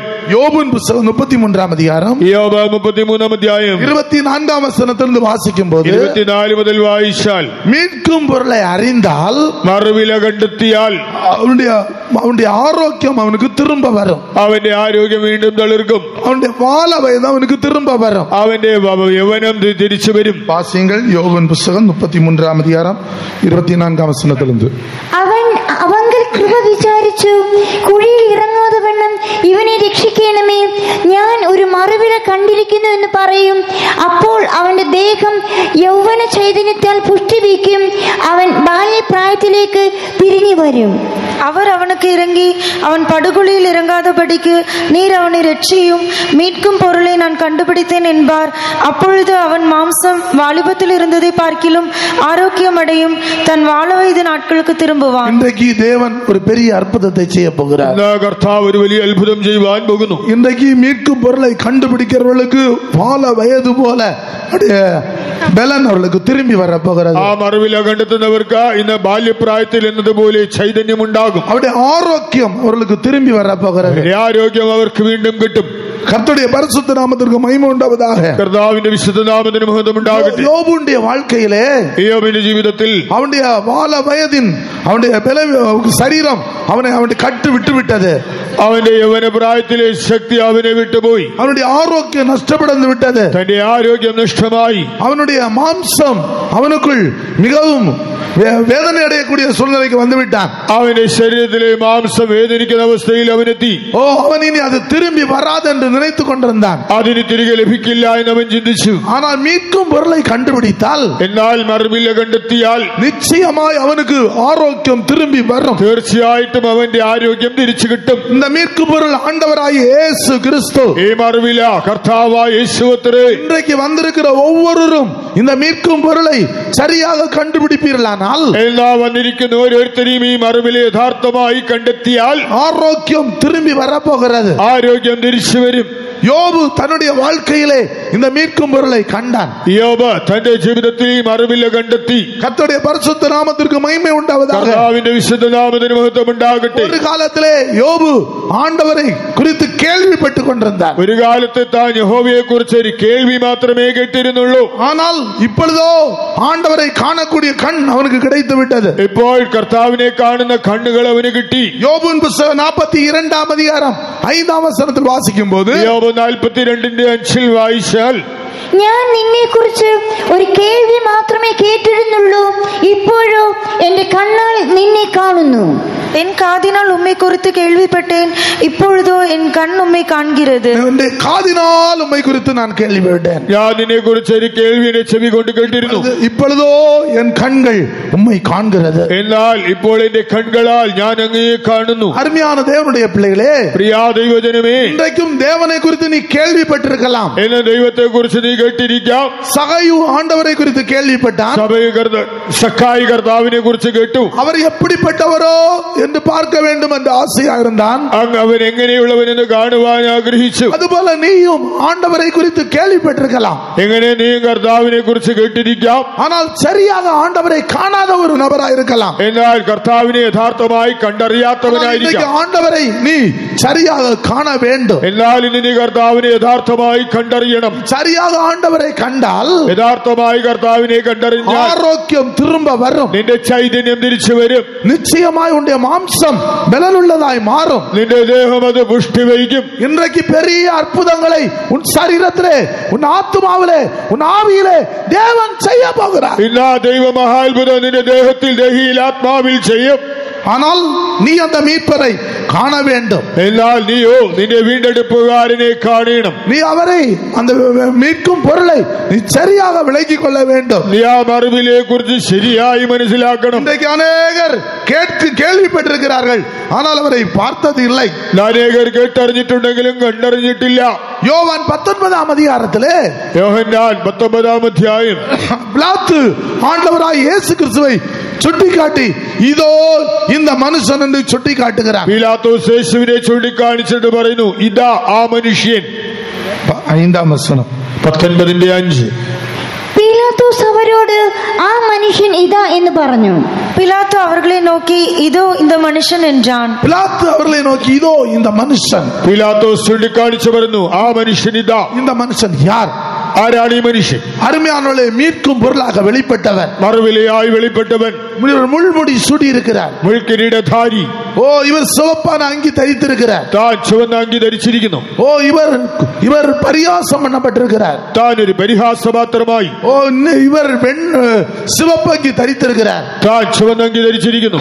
இந்த ஈன கோலத்தோடு இவர்தான் இந்த மனுஷன் என்று பிலாத்து எல்லாரையும் பார்த்து சொல்லுகிறான். ആ ഹീനരൂപമുള്ള വ്യക്തിയെ കാണിച്ച് പീലാത്തോസ് പറയുന്നു, ആ മനുഷ്യൻ ഇതാ.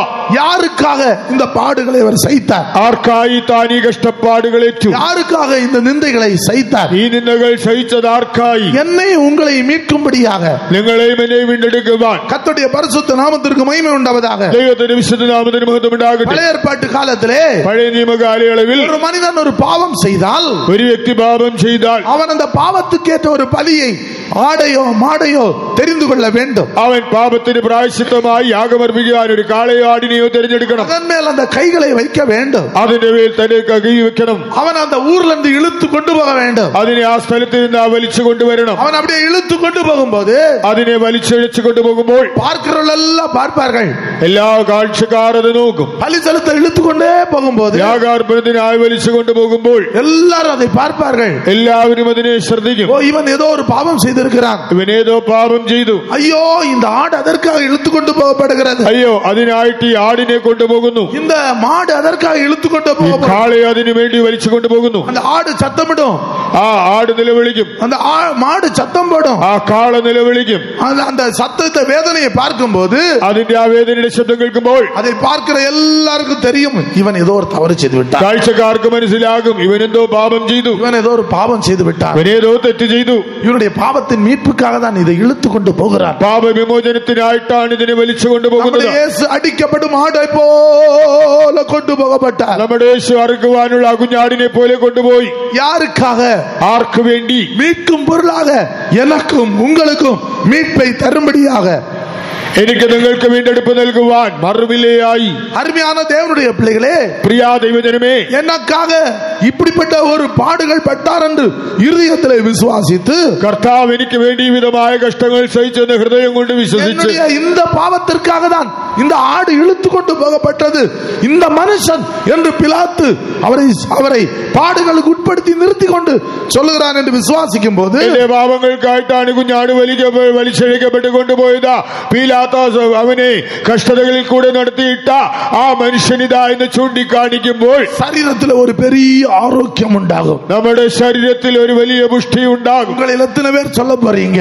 നിങ്ങളിൽ എത്ര പേർ പറയും, ஆண்டவரே, எனக்காக தான் இந்த பாடுகள், കർത്താവേ അങ്ങയുടെ കഷ്ടപ്പാടുകൾ എനിക്കായി, தான் இந்த கஷ்டங்கள், അങ്ങയുടെ കഷ്ടതകൾ എനിക്കായി, எனக்காக தான் இந்த உபத்திரவங்கள், ഈ പീഡനങ്ങൾ എനിക്ക് വേണ്ടി. என்னுடைய சரீரத்தில் இருக்கிற கையில் இருக்கிற வேதனை இயேசுவுடைய கையிலே, എന്റെ കയ്യിലുള്ള വേദന ഇപ്പോൾ യേശുവിന്റെ തിരുക്കരങ്ങളിൽ, என்னுடைய தலையில் இருக்கிற வேதனை இயேசுவுடைய தலையிலே, എന്റെ തലയിൽ ഉണ്ടായിരുന്ന വേദന യേശുവിന്റെ ശിരസിലേക്ക്, என்னுடைய விலாவில் இருக்கிற நெஞ்சில் இருக்கிற வேதனை அவருடைய நெஞ்சிலே, എന്റെ നെഞ്ചിലും വിലാവിലുമുള്ള വേദന യേശുവിന്റെ നെഞ്ചിലേക്ക് മാറി, என்னுடைய இருதயத்தில் இருக்கிற வேதனை அவருடைய இருதயத்திலே, എന്റെ ഹൃദയത്തിലുള്ള വേദന ഇപ്പോൾ യേശുവിന്റെ ഹൃദയത്തിലേക്ക്. வேறு வாயை திறந்து சொல்ல போகிறீர்கள்? എത്ര പേർ ഇത് വായി തുറന്ന് പറയും? இப்பொழுது மீட்கும் பொருளை கண்டால் ஆரோக்கியம் திரும்ப வரப்போகிறது.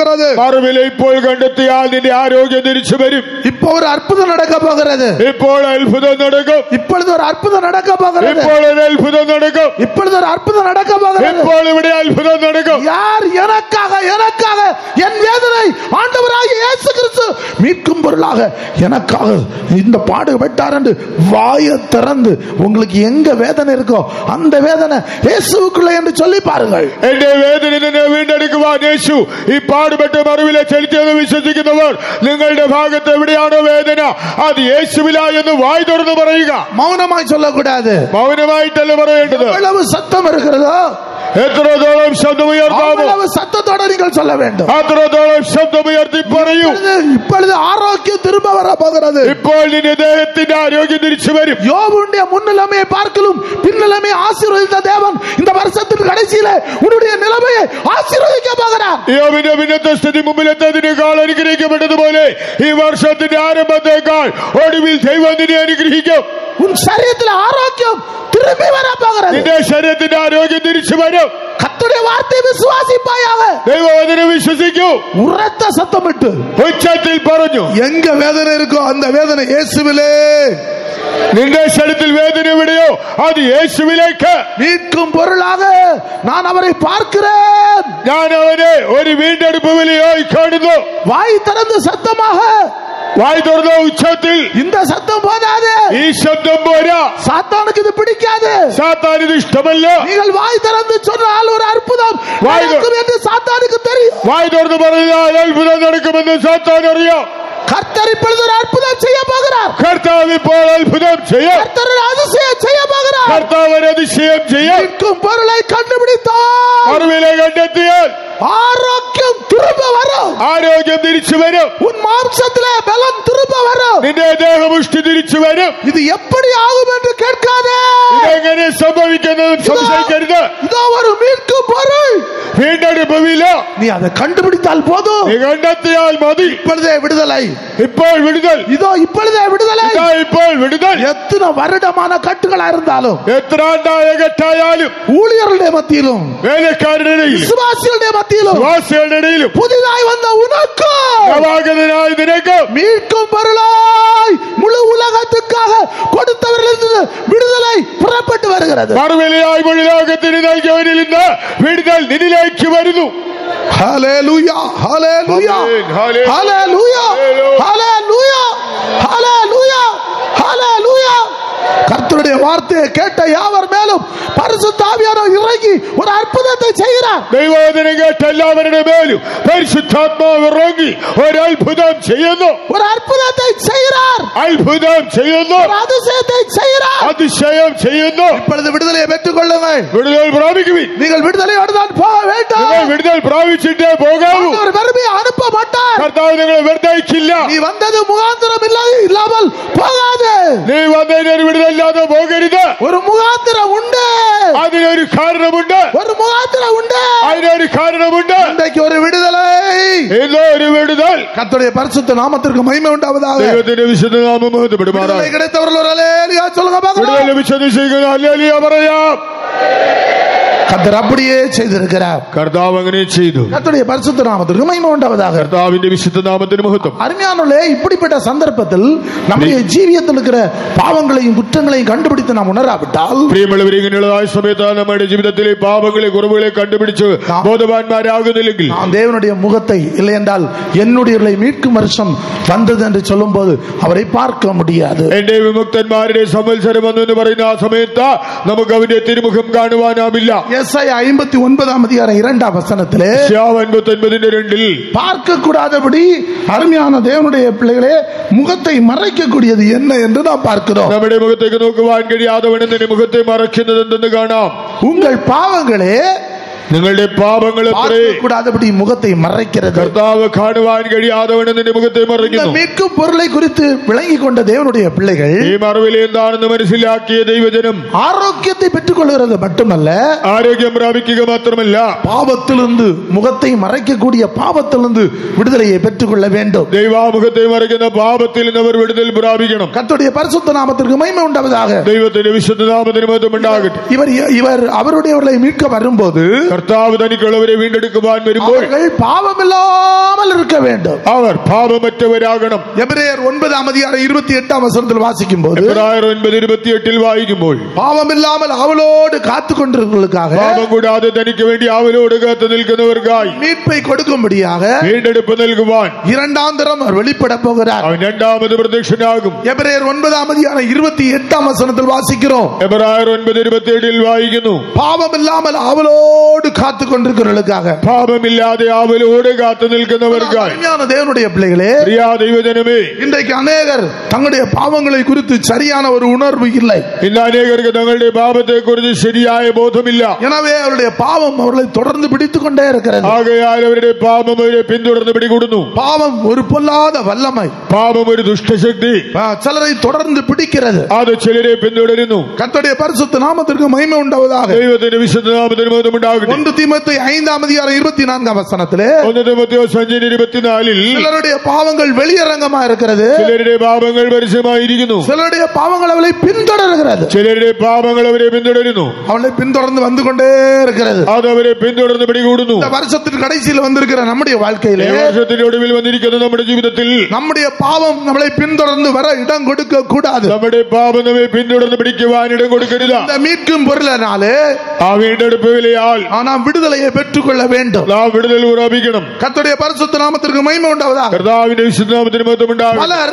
பாவம் தொடர இடம் கொடுக்கிறார்கள். ചിലർ പാപം പിന്തുടരുവാൻ ഇടം കൊടുക്കുന്നു. தேவன் எவ்வளவோ அவர்களோடு பேசினாலும், ദൈവം അവരോട് എത്ര സംസാരിച്ചാലും, தேவன் எத்தனையோ முறை அவர்களோடு இடைப்பட்டாலும், എത്ര തവണ ഇടപെട്ടാലും அவளுடைய இருதயத்தை சுத்தமாக்கிக் கொள்வதில்லை. അവർ ഹൃദയത്തെ വെടിപ്പാക്കുന്നില്ല. 2 சாமுவேல் 13 அதிகாரத்திலே 2 ശമൂവേൽ 13 അധ്യായം 2 சாமுவேல் 13 அதிகாரத்திலே 2 ശമൂവേൽ 13 അധ്യായം 32 வசனத்தில் வாசிக்கும் போது, 32 വാക്യം, அப்சலோமுடைய நெஞ்சிலே அவனுக்கு ஒரு பகை இருந்தது. അബ്ശാലോമിന്റെ ഹൃദയത്തിൽ അവനൊരു പകയുണ്ടായിരുന്നു. அப்சலோமுடைய நெஞ்சிலே ஒரு பகை இருந்தது. അബ്ശാലോമിന്റെ ഹൃദയത്തിൽ അവനൊരു വലിയ പകയുണ്ടായിരുന്നു. அவருடைய பரிசுத்த நாமத்திற்கு மகிமை உண்டாவதாக. കർത്താവിന്റെ വിശുദ്ധനാമത്തിന് മഹത്വം ഉണ്ടാകട്ടെ. அவனுடைய பகையின் நிமித்தமாக, അവന്റെ ആ പക നിമിത്തം, அவனுடைய நெஞ்சில் இருந்த பகை நிமித்தமாக, അവന്റെ ആ നെഞ്ചിനുള്ളിൽ ഉണ്ടായിരുന്ന പക നിമിത്തം அந்த பாவம் அவனை பின்தொடர்ந்து தொடர்ந்து தொடர்ந்து வந்தது. പാപം അവനെ പിന്തുടർന്ന് പിടിച്ചുകൊണ്ടിരുന്നു. அவன் அந்த பாவத்திற்காக மனஸ்தாபப்படவில்லை. പാപത്തെ ഓർത്ത് അവൻ പശ്ചാത്തപിച്ചില്ല. அந்த பாவத்துக்காக உணரவில்லை. പാപത്തെ കുറിച്ച് കുറ്റബോധമുണ്ടായില്ല. எனவே ஒரு நாள் வரும்போது, ഒരു നാൾ വന്നപ്പോൾ அவனுடைய மரண நேரத்திலே അവന്റെ മരണസമയത്ത് சத்துரு அவனுடைய நெஞ்சிலே குத்துகிறான். ശത്രുവിന്റെ നെഞ്ചിൽ കുത്തി. கர்த்தருடைய பரிசுத்த நாமத்திற்கு மகிமை உண்டாவதாக. കർത്താവിന്റെ വിശുദ്ധ നാമത്തിന് മഹത്വം. அதை 2 சாமுவேல் 18ஆம் அதிகாரம் 14ஆம் வசனத்தில் வாசிக்கிறோம். 2 ശമൂവേൽ 18-14 വാക്യത്തിൽ ഇത് വായിക്കുന്നു. அவனுடைய நெஞ்சிலே சத்துரு குத்துகிறான். ശത്രു അവന്റെ നെഞ്ചിൽ കുത്തുന്നു. ஏன் குத்துகிறான்? എന്തിനാണ്? அவனுடைய நெஞ்சில் இருக்கிற பாவத்தை அவனுக்கு உணர்ந்து மனம் திரும்ப மனதில்லை. അവന്റെ നെഞ്ചിനകത്തുണ്ടായിരുന്ന പാപത്തെ കുറിച്ച് പശ്ചാത്തപിച്ച് മനം തിരിയുവാൻ അവന് മനസ്സില്ല. எனவே அவனுடைய பாவம் அவனை தொடர்ந்தது. ആകയാൽ അവന്റെ പാപം അവനെ പിന്തുടർന്നു. யோபு என்ன சொல்லுகிறான்? യോബ് പറയുന്നത്, அவன் சொல்லுகிறான், என் இருதயத்தை நீர் பிளந்தீர். നീ എന്റെ ഹൃദയത്തെ പിളർന്നു. இருதயத்தை பிளந்து நச்சை வெளியே எடுத்தீர்.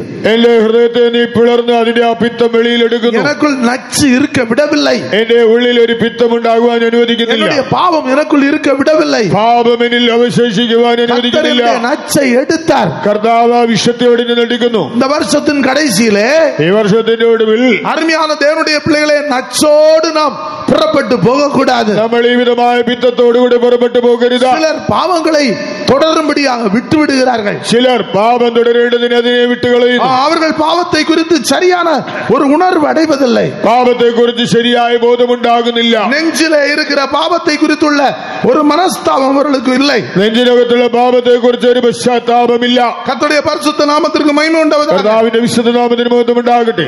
அருமையான தேவனுடைய பிள்ளைகளே, പ്രിയ ദൈവജനമേ, அவனுடைய பாவத்துக்கேற்ற ஒரு பலன் அவனுக்கு உண்டாகிறது. പാപത്തിനേറ്റതായ ഫലം അവൻ അനുഭവിക്കുന്നു. தேவன் அவனுக்கு நன்மை செய்ய முடியவில்லை. ദൈവത്തിന് നന്മ ചെയ്യുവാൻ കഴിയുന്നില്ല. தேவன் அவனுக்கு உபகாரம் செய்ய முடியவில்லை. അവർക്ക് ഉപകാരം ചെയ്യുവാൻ ദൈവത്തിന് കഴിയുന്നില്ല. பாவம் அவனை தொடர்ந்து பிடித்தது. പാപം അവനെ പിന്തുടർന്ന് പിടികൂടി. என்னாகமம் 32ஆம் அதிகாரம் സംഖ്യാപുസ്തകം 32 23ஆம் வசனத்தில் வாசிக்கும் போது, 23ஆം വാക്യം, உங்கள் பாவங்கள் உங்களை தொடர்ந்து பிடிக்கும் என்று நிச்சயமாய் அறியுங்கள் என்று வாசிக்கிறோம். നിങ്ങളുടെ പാപം നിങ്ങളെ പിന്തുടർന്ന് പിടികൂടുമെന്ന് നിങ്ങൾ അറിഞ്ഞുകൊള്ളുക. എന്നാൽ നിങ്ങൾ അങ്ങനെ ചെയ്യുകയില്ല എങ്കിൽ നിങ്ങൾ യഹോവയുടെ പാപം ചെയ്തിരിക്കുന്നു. നിങ്ങളുടെ பாபபலம் நீங்கள் அனுபவிக்கும். நீங்கள் இப்படி செய்யாமற் போனால் கர்த்தருக்கு விரோதமாக பாவம் செய்தவர்களாய் இருப்பீர்கள். உங்கள் பாவம் உங்களை தொடர்ந்து பிடிக்கும் என்று நிச்சயமாய் அறியுங்கள். உங்கள் பாவம் உங்களை தொடர்ந்து பிடிக்கும் என்று நிச்சயமாய் அறியுங்கள். നിങ്ങളുടെ പാപം നിങ്ങളെ പിന്തുടർന്ന് പിടികൂടുമെന്ന് നിങ്ങൾ അറിയുക. கர்த்தருடைய பரிசுத்த நாமத்திற்கு மகிமை உண்டாவதாக. കർത്താവിന്റെ വിശുദ്ധ നാമത്തിന് മഹത്വം. அப்சலோமுடைய பாவம் அவனை தொடர்ந்து பிடித்தது. അബ്ശാലോമിന്റെ പാപം അവനെ പിന്തുടർന്ന് പിടികൂടി. அவனுக்கு மனஸ்தாபம் இல்லாதபடியினால், അവന് പശ്ചാത്താപമില്ലാത്തത് കൊണ്ട്, அவனுடைய வாழ்க்கையில உணர்வு இல்லாதபடியினால், പാപബോധമില്ലാത്തത് കൊണ്ട് அந்த பாவம் அவனை கொன்று போட்டது. പാപം അവനെ കൊന്നു. எனவே தான் பாவம் வஞ்சித்து கொல்லுகிறது என்று வாசிக்கிறோம். പാപം ചതിക്കുകയും കൊല്ലുകയും ചെയ്യുന്നത് നമ്മൾ വായിക്കുന്നു. அருமையான தேவனுடைய பிள்ளைகளே, പ്രിയ ദൈവജനമേ, எனவே நம்முடைய ஜீவியத்தில் பாவத்தை கண்டு உணர வேண்டும். ആകയാൽ നമ്മുടെ ജീവിതത്തിലുള്ളതായ പാപത്തെ കണ്ട് നമ്മൾ തിരിച്ചറിയണം. தொடர்கிறது மட்டுமல்ல, നമ്മെ പിന്തുടരുക മാത്രമല്ല, இருதயத்தின் வாசல்லே தங்கி இருக்கக்கூடியதாக இருக்கிறது. അത് നമ്മുടെ ഹൃദയത്തിന്റെ പടിവാതിൽക്കൽ കിടക്കുന്നു. பாவம் செய்தால் அவனை இருதயத்தின் வாசல்லே அந்த பாவம் தங்கி ഹൃദയത്തിന്റെ പടിവാതിൽക്കൽ ആ പാപം പതുങ്ങി കിടക്കുന്നു. அவனை தூங்க விடாது. അത് ഉറങ്ങാൻ അനുവദിക്കില്ല. அவனை ഇളൈപ്പാറ விடாது. അവന് സ്വസ്ഥത കൊടുക്കില്ല. சமாதானமாக இருக்க விடாது. സമാധാനം നൽകില്ല. ஆதியாகமம் 4ஆம் அதிகாரம் 7ஆம் வசனத்திலே 24ஆம் അധ്യായം 7ആം വാക്യത്തിൽ பாவம் வாசல் படியில் தங்கி இருக்கும் என்று வாசிக்கிறோம். പാപം വാതിൽക്കൽ കിടക്കും. பாவம் வாசல் படி என்றால் இருதய வாசல்லே தங்கி இருக்கும். വാതിൽക്കൽ എന്ന് പറയുന്നത് ഹൃദയത്തിന്റെ വാതിൽക്കൽ, இருதய வாசல்லே தங்கி இருக்கும். അത് ഹൃദയവാതിൽക്കൽ കിടക്കും. ஒரு முறை 3 பேர் சேர்ந்து திருட போனாங்க. 3 കള്ളന്മാർ ചേർന്ന് മോഷ്ടിക്കുവാൻ പോയി. 3 பேர் திருட போனாங்க. 3 പേർ മോഷണത്തിനായി പോയി. கர்த்தருக்கு ஸ்தோத்திரம். ദൈവത്തിന് സ്തോത്രം. அவன் எப்படி பாவம் அவர்களுக்குள்ள அந்த பாவமானது அவர்களுக்கு விரோதமாய் சாட்சியிட்டு வாசல் படியில் இருக்கிறது என்று பாருங்கள். പാപം അവർക്ക് വിരോധമായി എങ്ങനെ സാക്ഷിയായി വാതിൽക്കൽ കിടക്കുന്നു നോക്കുക. 3 பேர் திருட போனார்கள். 3 പേർ മോഷണത്തിന് പോയി. ஒருவன் தூரத்தில் நின்று பார்த்து கொண்டே இருந்தான். ഒരാൾ ദൂരത്ത് നിന്ന് കണ്ടുകൊണ്ടിരുന്നു. ஒருவன் இடையிலே பொருள் வாங்கும்படியாக நின்றான். ഒരുത്തനിടയ്ക്കിൽ സാധനങ്ങൾ വാങ്ങുവാൻ നിന്നു. ஒருவன் வீட்டுக்கு மேலே ஏறி விட்டான். ഒരുത്തൻ വീടിന് മുകളിൽ കയറി. மேலே ஏறி விட்டு മുകളിൽ കയറിയിട്ട് அந்த கம்பை பிடிக்கும் போது ஒரு ஓடு கீழே விழுந்து விட்டது. അവൻ ആ കമ്പിൽ പിടിച്ചപ്പോൾ ഒരു ഓട് താഴെ വീണു. அப்பொழுது தூரத்தில் நிற்கிறவன் கேட்கிறான், என்னன்னு கேட்கிறான். ദൂരത്തിലുള്ളവൻ ചോദിച്ചു, എന്താണ്? கொஞ்சம் ஓடு அப்படின்னா അവൾ ഓടെന്ന് പറഞ്ഞു. உடனே அவன் ஓட ஆரம்பிச்சிட்டு അവൻ ഓടുവാൻ തുടങ്ങി. அவன் ஓட ஆரம்பித்த உடனே അവൻ ഓടുവാൻ തുടങ്ങിയപ്പോൾ இரண்டாவது பொருள் வாங்க நின்றவன் ஓடிவிட்டான். രണ്ടാമത് ആ മോഷണ വസ്തു കൈപ്പറ്റാൻ നിന്നവൻ ഓടി. இவங்க ரெண்டு பேரும் ஓடின உடனே ഇവർ രണ്ടുപേരും ഓടിയപ്പോൾ மேல இருந்தவனும் கீழே இறங்கி ஓட ஆரம்பிச்சான். മുകളിലുള്ളവനും താഴെ ഇറങ്ങി ഓടി. மூன்று பேரும் ஓடி எப்பவும் பொருள் பங்கு வைக்கிற இடத்துக்கு போனாங்க. മൂന്ന് പേരും ഓടി ചെന്നിട്ട് കൊള്ള മുതൽ പങ്കിടുന്ന ഇടത്തേക്ക് പോയി. எதற்காக ஓடினீர்கள்? എന്തിനാണ് ഓടിയത്? அவன் சொன்னா நீ ஓட சொன்ன அதனால ஓடு. നീ ഓടെന്ന് പറഞ്ഞില്ല, അതുകൊണ്ട് ഓടി. பாருங்க, பாவம் வாசல் படியிலே தங்கி இருக்கும். പാപം വാതിൽക്കൽ കിടക്കും. அவர்களை இளைப்பாற விடாது. സ്വസ്ഥത കൊടുക്കില്ല. ஒரு சந்தர்ப்பத்தில் ஒருவர் இடத்துல ஜெபிக்க வந்தார். ഒരു സന്ദർഭത്തിൽ ഒരാളിന്റെ അടുക്കൽ പ്രാർത്ഥനയ്ക്കായി വന്നു. கோர்ட்ல வேலை செய்கிறவர், താൻ കോടതിയിൽ ജോലി ചെയ്യുന്നു. அவரிடத்துல அவர் சில பிசாசின் போராட்டம் இருந்தது. ചില പൈശാചിക പോരാട്ടം തനിക്കുണ്ടായിരുന്നു. நான் சொன்னேன், நீங்கள் உங்களுடைய பாவங்களை அறிக்கை செய்யுங்கள்னு சொன்னேன். പാപങ്ങളേറ്റ് പറയുവാൻ പറഞ്ഞു. அவர் சொன்னா என்னிடத்துல ஒரு பாவம் கிடையாதுன்னு சொன்னேன். എന്റെ അടുക്കൽ പാപമൊന്നുമില്ല. நான் சொன்னேன், நல்லது, நீங்கள் முழங்கால் படியிடுங்கள்னு சொன்னேன். നല്ലത്, മുഴങ്കാലിൽ നിൽക്കുക. ஜெபித்துக் கொண்டே இருந்தேன். പ്രാർത്ഥിച്ചുകൊണ്ടിരുന്നു. கொஞ்ச நேரத்தில் அவர் எழும்பி சொன்னார், അല്പസമയത്തിനുള്ളിൽ താൻ എഴുന്നേറ്റ് പറഞ്ഞു, ரெண்டு பேரும் சம்மதத்தோட ஒரு தவறு செய்தால் தவறு இல்லை என்று கோர்ட் சொல்லுகிறது என்று சொன்னார். കോടതി പറയുന്നു പരസ്പര സമ്മതത്തോടെ ചെയ്താൽ അത് തെറ്റല്ലെന്ന്. நான் சொன்னேன், கோர்ட் சொன்னாலும் உங்க மனசாட்சி சொல்லலையே. കോടതി പറയുന്നെങ്കിലും മനസാക്ഷി അത് അംഗീകരിക്കുന്നില്ലല്ലോ. தேவன் மனசாட்சியில் பெரியவராக இருக்கிறாரு. കർത്താവ് നമ്മുടെ മനസാക്ഷിയേക്കാൾ വലിയവനാണ്. எனவே கோர்ட் சொன்னாலும் உன் மனசாட்சி சம்மதிக்காத, தேவன் சம்மதிக்காத காரியங்களை நீ அறிக்கை செய்யத்தான் வேண்டும். എന്നാൽ കോടതി പറഞ്ഞാൽ നിന്റെ മനസാക്ഷിയും ദൈവം അംഗീകരിക്കാത്ത കാര്യങ്ങൾ ഏറ്റുപറയണം. கர்த்தருடைய பரிசுத்த நாமத்திற்கு மகிமை உண்டாவதாக. കർത്താവിന്റെ വിശുദ്ധ നാമത്തിന് മഹത്വം ഉണ്ടാകട്ടെ. அருமையான தேவனுடைய பிள்ளைகளே, இந்த பாவம் ஒரு மனிதனுடைய வாழ்க்கையிலே வாசல் படியில் நின்று கொண்டிருக்கும். പ്രിയമുള്ളവരെ, ഒരു മനുഷ്യന്റെ വാതിൽക്കൽ ഈ പാപം കേൾക്കും. ஒரு தேவனுடைய பிள்ளை தன்னை உணர்ந்து மனம் திரும்பாத பட்சத்தில் பாவம் அவர்களை வாசல் படியில நின்று இளைப்பாற விடாது. ഒരു ദൈവ പൈതൽ തന്നെ ആരാഞ്ഞ് താൻ മനസാന്തരപ്പെടാത്തിടത്തോളം പാപം അവന് സ്വസ്ഥത കൊടുക്കില്ല. இயேசு எல்லாரையும் மீட்கும் பொருளாக இந்த பூமிக்கு இறங்கி வந்தார். എല്ലാവരെയും വീണ്ടെടുക്കുവാൻ യേശു മറുവിലയായി ഭൂമിയിൽ വന്നു. 30 வெள்ளிக்காசு அதற்காக விற்கப்பட்டார். തന്നെ 30 വെള്ളിക്കാശിന് വിറ്റു. கிரயம் கொடுத்தார். താൻ വില ചെലുത്തി. அருமையான தேவனுடைய பிள்ளைகளே, പ്രിയ ദൈവമക്കളെ, இன்றைக்கு இந்த பாவத்தை குறித்துள்ள உணர்வோடு மனஸ்தாபப்படாவிட்டால், പാപബോധത്തോടുകൂടെ നിങ്ങൾ മാനസാന്തരപ്പെടുന്നില്ലെങ്കിൽ பாவம் வானபரியந்தம் போய் எட்டும்.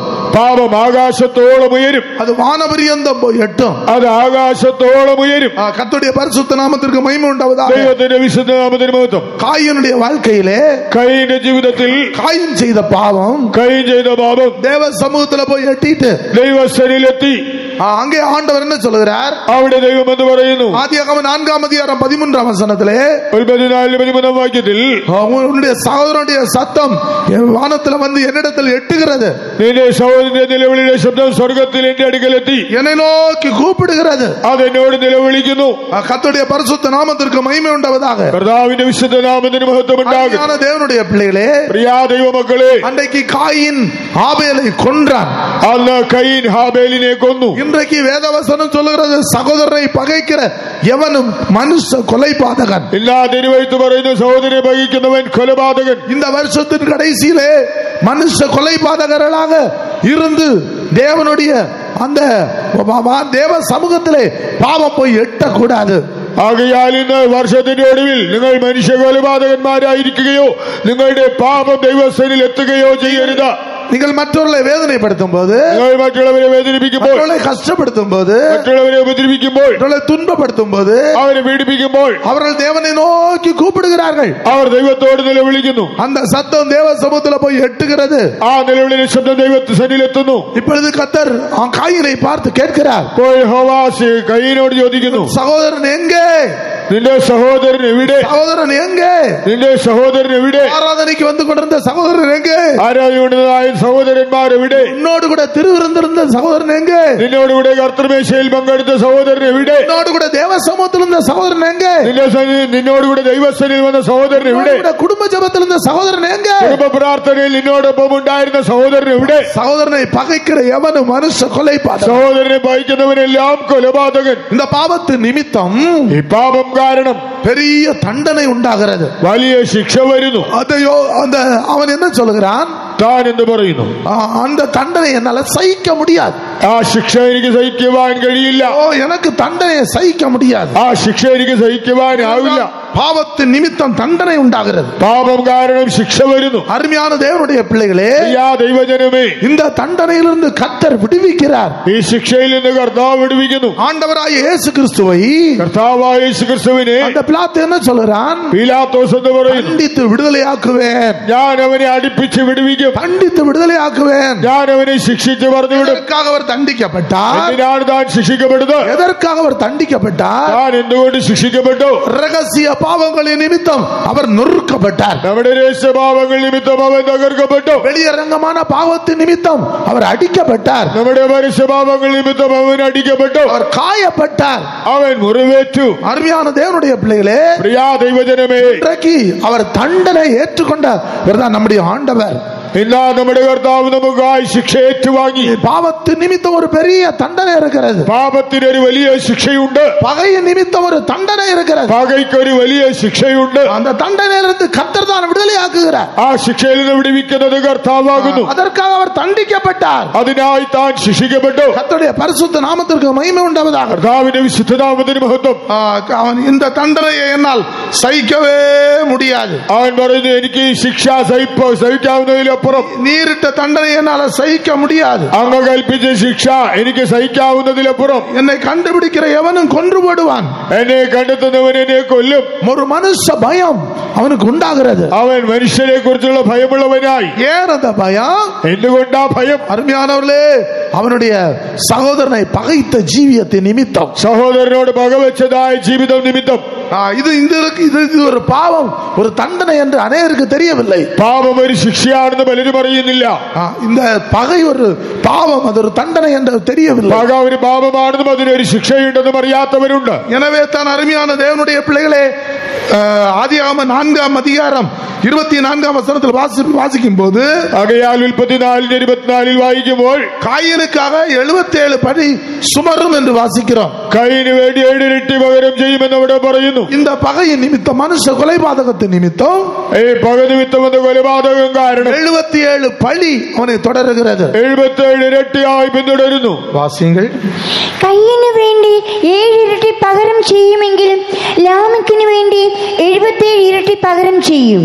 காயினுக்காக 7 பலி சுமருமானால் லாமேக்குக்காக 77 பலி சுமரும் என்றான். காயினுக்காக 7 பலி சுமரும் என்று வாசிக்கிறோம். കയ്യിന് വേണ്ടി 7 ഇരട്ടി പകരം ചെയ്യും. அவன் ஒருத்தன் அப்படியே கொன்று விட்டான். അവൻ ഒരാളെ കൊന്നു. ஆனால் லாமேக்கு காயம் உண்டாக ஒருவனை கொண்டேன் என்று சொல்கிறான். എന്നാൽ ലാമേക്ക എന്റെ മുറിവിന് പകരം ഒരുത്തനെ കൊന്നെന്ന് പറഞ്ഞു. தள்ளுமுண்டாக ஒருவனை கொன்றேன். എന്റെ പരിക്കിനായിട്ട് മറ്റൊരുത്തനെ കൊന്നു. தள்ளும்பு என்று சொல்லுவது நெடுநாளாய் இருக்கிற பகை. ആ പരിക്ക് അല്ലെങ്കിൽ അടിപ്പിടൽ എന്ന് പറയുന്നത് ദീർഘകാലം നിലനിൽക്കുന്നത്, நெடுநாளாய் இருக்கிற விரோதம், ദീർഘകാലമുള്ളതായ വിദ്വേഷം, நெடுநாளாய் இருக்கிற சமாதானக்கேடு, നീണ്ടു നിൽക്കുന്ന സമാധാനക്കേട്. இத நிமித்தம் 7 பலியும் 77 பலியும் மனுஷனை தொடരുகிறது. ഇതിന് നിമിഷമായി 7 ഇരട്ടിയും 77 ഇരട്ടിയും പ്രതികാരം തുടരുന്നു. லேவியராகமம் 26ஆம் அதிகாரம் 18ஆம் வசனத்திலே, ലേവ്യർ 26:18 பாவத்து நிமித்தம் ஒரு பெரிய தண்டனை உண்டாகிறது. പാപം കാരണം ഒരു വലിയ ശിക്ഷ വരുന്നു. பாவத்து நிமித்தம் வாதை உண்டாகிறது. പാപനിമിത്തം ഒരു ബാധയുണ്ടാകുന്നു. பாவத்து நிமித்தம் ஒரு உபாதை, வாதிப்பு உண்டாகிறது. പാപനിമിത്തമായ ഒരു മഹാബാധ വരുന്നു. லேவியராகமம் 26ஆம் அதிகாரம் ലേവ്യർ 26 18ஆம் வசனத்திலும் 18ஆം വാക്യത്തിലും 21ஆம் வசனத்திலும் 21 26ஆம் வசனத்திலும் வாசிக்கிறோம். 26 നമ്മളിത് കാണുന്നു. அருமையான தேவனுடைய பிள்ளைகளே, ദൈവജനമേ, நமக்கு தந்திருக்கிற இந்த நாட்களிலே നമുക്ക് ദൈവം തന്ന ഈ നാളുകളിൽ பாவம் நம்மளை பின்தொடர விடக்கூடாது. പാപം നമ്മെ പിന്തുടർന്നുകൂടാ. பாவம் வானவரியத்தை எட்ட விடக்கூடாது. പാപം ആകാശത്തോളം എത്തരുത്. பாவம் நமக்கு விரோதமாய் சாட்சி சொல்ல விடக்கூடாது. പാപം നമുക്കെതിരായി സാക്ഷി പറയരുത്. பாவம் நமக்கு தண்டனை உண்டாக்க விடக்கூடாது. പാപം നമുക്ക് ശിക്ഷയായി തീരരുത്. எந்த பாவத்திற்கும் ஒரு நிவாரணத்தை, தண்டனையை அவர் ஏற்றுக்கொண்டார். എല്ലാ പാപത്തിനുമുള്ളതായ ശിക്ഷ കർത്താവ് ഏറ്റുവാങ്ങി. ஆனால் பிரச்சனை என்ன? എന്നാൽ ഇതാകുന്ന പ്രശ്നം, சிலர் கள்ளத்தனமாக மனம் திரும்புகிறார்கள். ചിലരുടെ മാനസാന്തരം വ്യാജം. உண்மையான ஒரு மனம் திரும்புதல் இல்லை. യഥാർത്ഥ മാനസാന്തരമില്ല. இவைகளை எல்லாம் கேட்டாலும் கூட, ഇതൊക്കെ കേട്ടാലും இவைகளை எல்லாம் கண்டாலும் கூட, ഇതെല്ലാം കണ്ടാലും ஒரு கள்ளத்தனமான மனம் திரும்புதல் திரும்புகிறார்கள். ഒരു വ്യാജമായ മാനസാന്തരമേ ഉള്ളൂ. எரேமியா 3ஆம் அதிகாரம் 10ஆம் வசனத்திலே, യെരമ്യാവ് 3:10 ഇതെല്ലാമായിട്ടും വിശ്വാസപാതകയായ സഹോദരി യഹൂദ കപടമായിട്ടല്ലാതെ പൂർണ്ണ ഹൃദയത്തോടെ എന്റെ അടുക്കിലേക്ക് മടങ്ങി വന്നിട്ടില്ല എന്ന് യഹോവയുടെ അരുളപ്പാട്. இவைகளையெல்லாம் கண்டும் யூதா என்கிற அவளுடைய சகோதரியாகிய துரோகி கள்ளத்தனமாய் திரும்பினாளே அன்றி முழு இருதயத்தோடும் என்னிடத்தில் திரும்பவில்லை என்று கர்த்தர் சொல்லுகிறார். கர்த்தருடைய பரிசுத்த நாமத்திற்கு மகிமை உண்டாவதாக. இவைகளெல்லாம் கண்டும் கேட்டும் அவள் முழு இருதயத்தோடு திரும்பவில்லை. എല്ലാം കണ്ടിട്ടും കേട്ടിട്ടും പൂർണ്ണ ഹൃദയത്തോടെ എന്റെ അടുക്കിലേക്ക് തിരിഞ്ഞില്ല. என்ன முழு இருதயத்தோடு திரும்பவில்லை?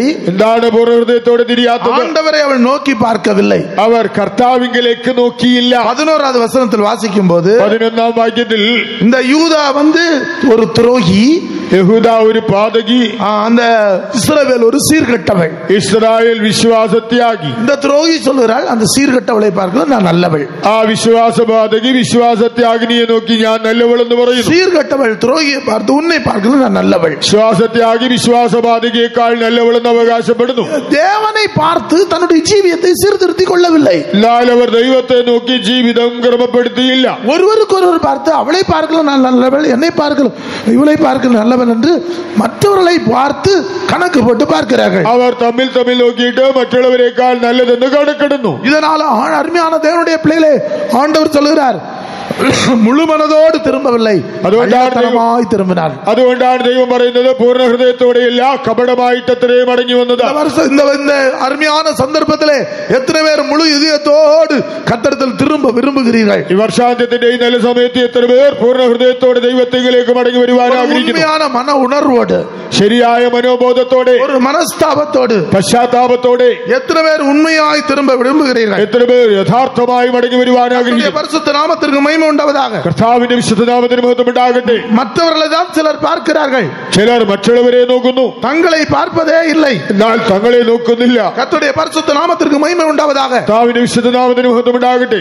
ஆதியாகமம் 38ஆம் அதிகாரத்திலே 38ஆം അധ്യായത്തിൽ யூதாவை குறித்து பார்க்கிறோம். യഹൂദായെ കാണാം. அந்த யூதா தன்னுடைய வாழ்க்கையில ஒரு பாவத்துக்கு இடம் கொடுத்தான். തന്റെ ജീവിതത്തിൽ അവനൊരു പാപത്തിന് ഇടം കൊടുത്തു. அந்த பாவத்துக்கு இடம் கொடுத்தபடியினால், പാപത്തിന് ഇടം കൊടുത്തത് കൊണ്ട് அவனுடைய 3 காரியங்களை இழந்து போனான். അവന് 3 കാര്യങ്ങൾ നഷ്ടമായി. அவனுடைய முத்திரை மோதிரத்தை இழந்தான், അവന്റെ മുദ്ര നഷ്ടമായി. அவனுடைய ஆரத்தை இழந்தான், അവൻ തന്റെ വടി നഷ്ടമാക്കി. அவனுடைய கோலை இழந்தான், അവന്റെ വടി അവന് നഷ്ടമായി. 3 காரியங்களை இழந்தான். അവന് 3 കാര്യം നഷ്ടപ്പെട്ടു. முத்திரையை இழந்தான், അവൻ തന്റെ മുദ്ര നഷ്ടമാക്കി.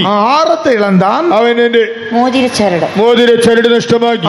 அவன் கோலை இழந்தான், അവൻ തന്റെ വടി നഷ്ടമാക്കി. ஆதியாகமம் 38ஆம் அதிகாரம் 25ஆம் வசனத்தில் வாசிக்கிறோம். 38-25 വായിക്കുന്നു. பாவம் செய்து விட்டான், പാപം ചെയ്തു. இப்பொழுது தெய்வீக அதிகாரம் இல்லை, അപ്പോൾ അവന് ദൈവദത്തമായ അധികാരമില്ല, வாக்குத்தத்தத்தின் மேல் விசுவாசம் இல்லை, വാഗ്ദത്തങ്ങളിൽ വിശ്വാസമില്ല, ஆண்டவருடைய வார்த்தையின் மேல் நம்பிக்கை இல்லை, ദൈവവചനത്തിൽ വിശ്വാസമില്ല, ஒரு சாந்தம் அமைதல் இல்லை, അവനൊരു ശാന്ത മനസ്സില്ല, எப்பொழுது டென்ஷன் வந்து கொண்டே இருக்கிறது. അവൻ എപ്പോഴും ടെൻഷൻ മാത്രം. இந்த முத்திரை மோதிரம் அதிகாரத்தை காட்டுகிறது, മോതിരം അധികാരത്തെ കാണിക്കുന്നു. இந்த ஆரம் சாந்தம் அமைதலை காட்டுகிறது, മോതിരച്ചരട് സ്വസ്ഥതയും സാവധാനതയും കാണിക്കുന്നു. கோல் வாக்குத்தத்தத்தை காட்டுகிறது, വടി വാഗ്ദത്തത്തെ കാണിക്കുന്നു. இந்த 3 இழந்து விட்டான். 3 നഷ്ടമായി.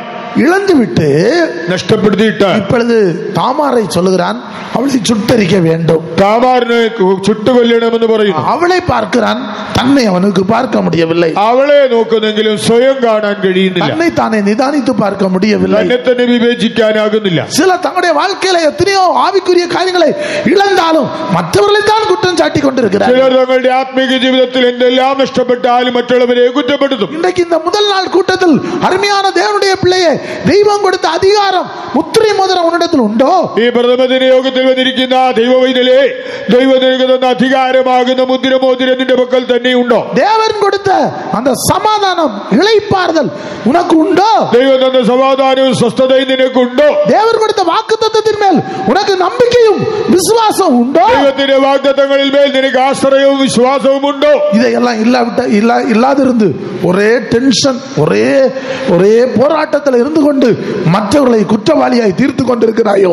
ഇതെല്ലാം നഷ്ടമാക്കിയിട്ട് വലിയ സംഘർഷത്തിലും സമ്മർദ്ദത്തിലും ആയിരുന്നു കൊണ്ട് നീ മറ്റുള്ളവരെ കുറ്റപ്പെടുത്തുന്നു. அந்த யூதாவை கண்டுபிடித்த போது, ആ യൂദായെ കണ്ടുപിടിച്ചപ്പോൾ அந்த ஆதியாகமம் 38:26 சொல்லுகிறான், 38:26 അവൻ പറയുന്നു, என்னிலும் அவள் நீதி உள்ளவள். അവൾ എന്നിലും നീതിയുള്ളവൾ. ஐயோ, என்னிலும் அவள் நீதி உள்ளவள். അവൾ എന്നിലും നീതിയുള്ളവൾ. நீ உன்னை நீ கண்டுபிடித்தால், നീ ആ വാസ്തവം കണ്ടെത്തിയാൽ மற்றவர்களை குற்றம் சாட்ட உன்னால் முடியாது. നിനക്ക് മറ്റുള്ളവരെ കുറ്റപ്പെടുത്താനാവില്ല.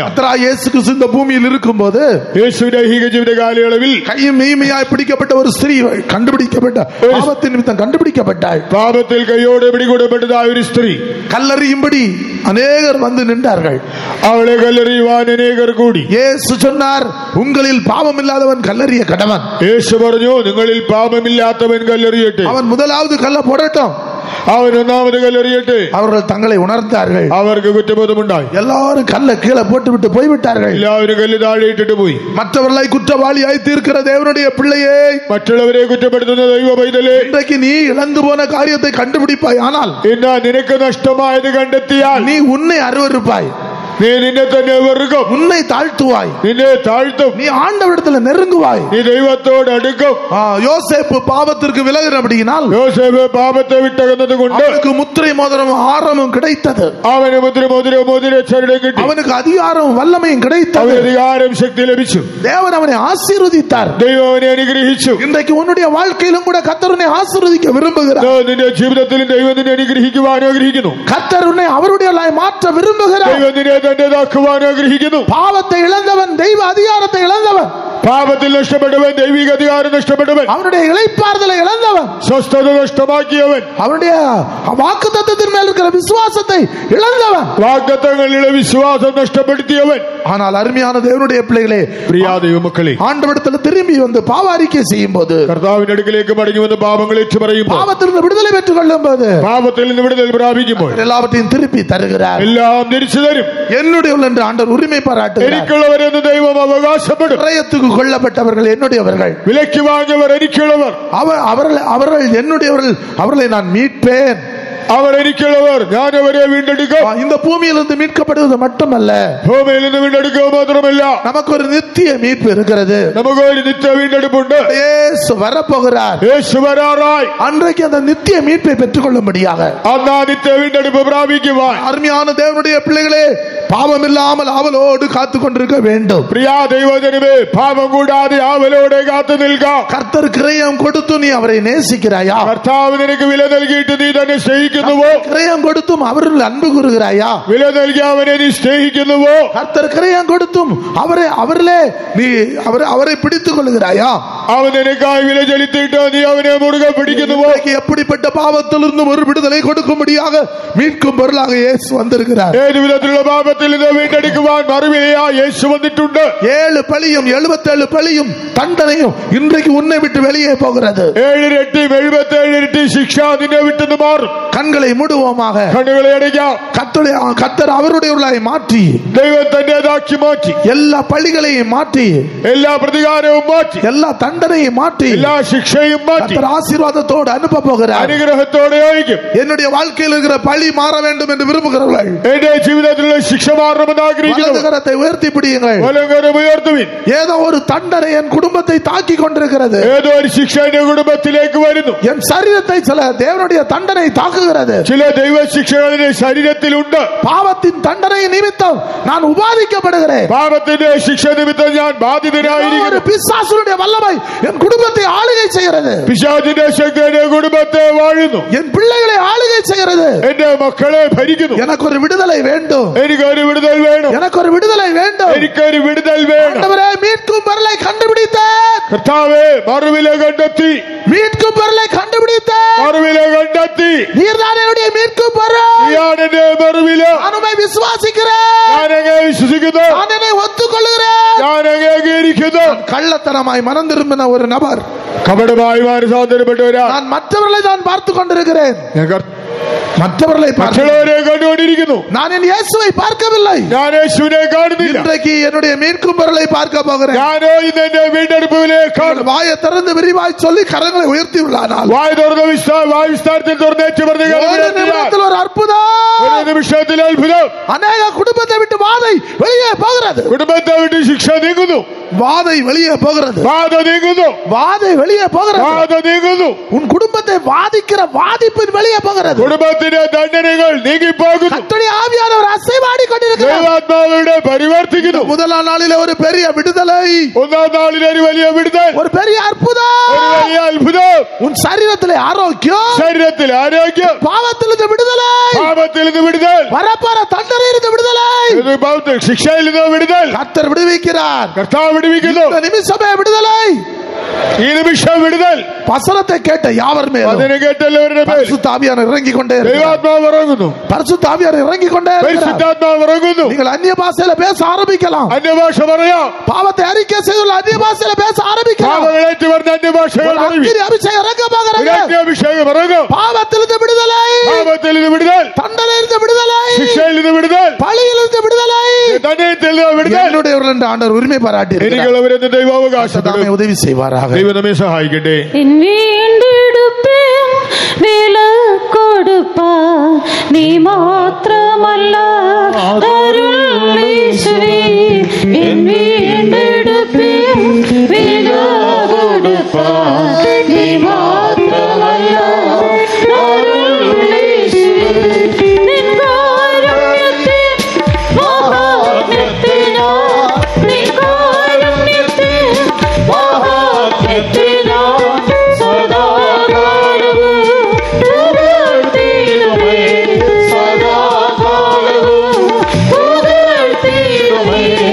என் பேராய் ஜீவன் வெடிஞான் என் பிராணப்பிரிய மகன் இயேசுவே. என் பேராய் ஜீவன் வெடிஞான் என் பிராணப்பிரிய மகன் இயேசுவே. என் வீண்டெடுப்பேன் விலை கொடுப்பா நீ மாத்திரமல்ல அருளீஸ்வரி. என் வீண்டெடுப்பேன் விலை கொடுப்பா நீ மாத்திரமல்ல அருளீஸ்வரி. நின் காருண்யத்தின் மகாத்மியத்தினால் நின் காருண்யத்தின் மகாத்மியத்தினால் சதா காலமும் புகழ்ந்திடுவே. சதா காலமும் புகழ்ந்திடுவே. என் வீண்டெடுப்பேன் விலை கொடுப்பா நீ மாத்திரமல்ல அருளீஸ்வரி. என் வீண்டெடுப்பேன் விலை கொடுப்பா நீ மாத்திரமல்ல அருளீஸ்வரி. நின் காருண்யத்தின் மகாத்மியத்தினால் நின் காருண்யத்தின் மகாத்மியத்தினால் சதா காலமும் புகழ்ந்திடுவே. சதா காலமும் புகழ்ந்திடுவே. நின் காருண்யத்தின் மகாத்மியத்தினால் நின் காருண்யத்தின் மகாத்மியத்தினால் சதா காலமும் புகழ்ந்திடுவே. சதா காலமும் புகழ்ந்திடுவே. நின் காருண்யத்தின் மகாத்மியத்தினால் நின் காருண்யத்தின் மகாத்மியத்தினால் சதா காலமும் புகழ்ந்திடுவே. சதா காலமும் புகழ்ந்திடுவே. நின் காருண்யத்தின் மகாத்மியத்தினால் நின் காருண்யத்தின் மகாத்மியத்தினால் சதா காலமும் புகழ்ந்திடுவே. சதா காலமும் புகழ்ந்திடுவே. நின் காருண்யத்தின் மகாத்மியத்தினால் நின் காருண்யத்தின் மகாத்மியத்தினால் சதா காலமும் புகழ்ந்திடுவே. சதா காலமும் புகழ்ந்திடுவே. சதா காலமும் புகழ்ந்திடுவே. சதா காலமும் புகழ்ந்திடுவே.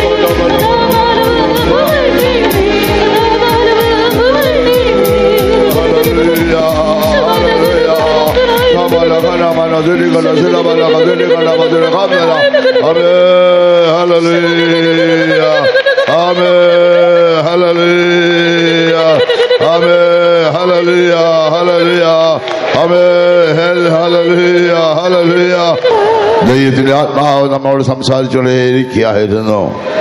ഞാനൊരു പ്രതികാര ദിവസം കരുതിയിരുന്നു. എൻ്റെ വിമുക്തന്മാർ സംവത്സരങ്ങൾ വന്നിരിക്കുന്നു. വിമുക്തന്മാരുടെ സംവത്സരങ്ങൾ വന്നിരിക്കുന്നു. കർത്താവ് നമ്മെ വിലയ്ക്ക് വാങ്ങി ദൈവത്തെ സ്വന്തമാക്കിയിരിക്കുകയാണ്. കർത്താവ് രക്തത്താൽ നമ്മെ വിലയ്ക്ക് വാങ്ങി ദൈവത്തെ സ്വന്തമാക്കിയിരിക്കുകയാണ്. അവിടെ നമ്മൾ അകത്യ നിമിത്തം നമുക്ക് വേണ്ടി തകർക്കപ്പെട്ട് നമ്മുടെ അതിക്രമ നിമിത്തം മുറിവേറ്റ് സമാധാന ശിക്ഷകളായ ആ ശിക്ഷയുടെ മേൽ വഹിച്ച് നമ്മെ വിടുവിച്ച് വീണ്ടെടുത്ത് ദൈവത്തിന് സ്വന്തമാക്കിയിരിക്കുകയാണ്. ആകെ ദൈവമക്കളായ നാം ദൈവത്തെ എപ്പോഴും സ്തുതിക്കണം. നിങ്ങൾക്കുള്ളവരല്ല, ദൈവത്തെ സ്വന്തമാക്കിയാൽ നിങ്ങൾ ദൈവത്തെ എപ്പോഴും മഹത്വപ്പെടുന്നവരായി തീരണം. ആ ദൈവം നമുക്ക് ആ വീണ്ടെടുപ്പ് വില കൊടുത്തു. അവൻ നമുക്ക് വേണ്ടി എന്നേക്കും വീണ്ടെടുപ്പ് വില കൊടുത്ത് നമ്മെ വീണ്ടെടുത്ത് നമ്മെ നിത്യമായ ആ രാജ്യത്തിന് നമ്മെ ഒരുക്കിക്കൊണ്ടിരിക്കുകയാണ്. ആകെ ദൈവമക്കളെ നമുക്ക് ദൈവത്തെ നമുക്ക് സ്നേഹിക്കാം. നമുക്ക് വേണ്ടി തകർക്കപ്പെട്ടവനായ ദൈവം, നമുക്ക് വേണ്ടി മുറിവേറ്റവനായ കർത്താവ്, നമുക്ക് വേണ്ടി ഉയർത്തേറ്റ് ഇന്ന് നമുക്ക് വേണ്ടി പ്രവർത്തിച്ചുകൊണ്ടിരിക്കുകയാണ്. നമ്മെ സഹായിപ്പാനായി ഇന്ന് പിതാവിന്റെ വലത്തുഭാഗത്ത് നിന്ന് നമുക്ക് വേണ്ടി പക്ഷപാതം ചെയ്തുകൊണ്ടിരിക്കുകയാണ്. ആ നമ്മുടെ വീണ്ടെടുപ്പുകാരനായ കർത്താവ് ഇന്ന് നമുക്ക് ആ ജീവിക്കുന്നു. അയ്യോ, നാം ഭയപ്പെടേണ്ട ആവശ്യമില്ല, അധൈര്യപ്പെടേണ്ട ആവശ്യമില്ല. അവൻ നമ്മെ എന്നേക്കുമായി വീണ്ടെടുത്തിരിക്കുകയാണ്. എന്നേക്കുമുള്ള വീണ്ടെടുപ്പ് നമുക്കായി കൊടുത്തിരിക്കുന്നു.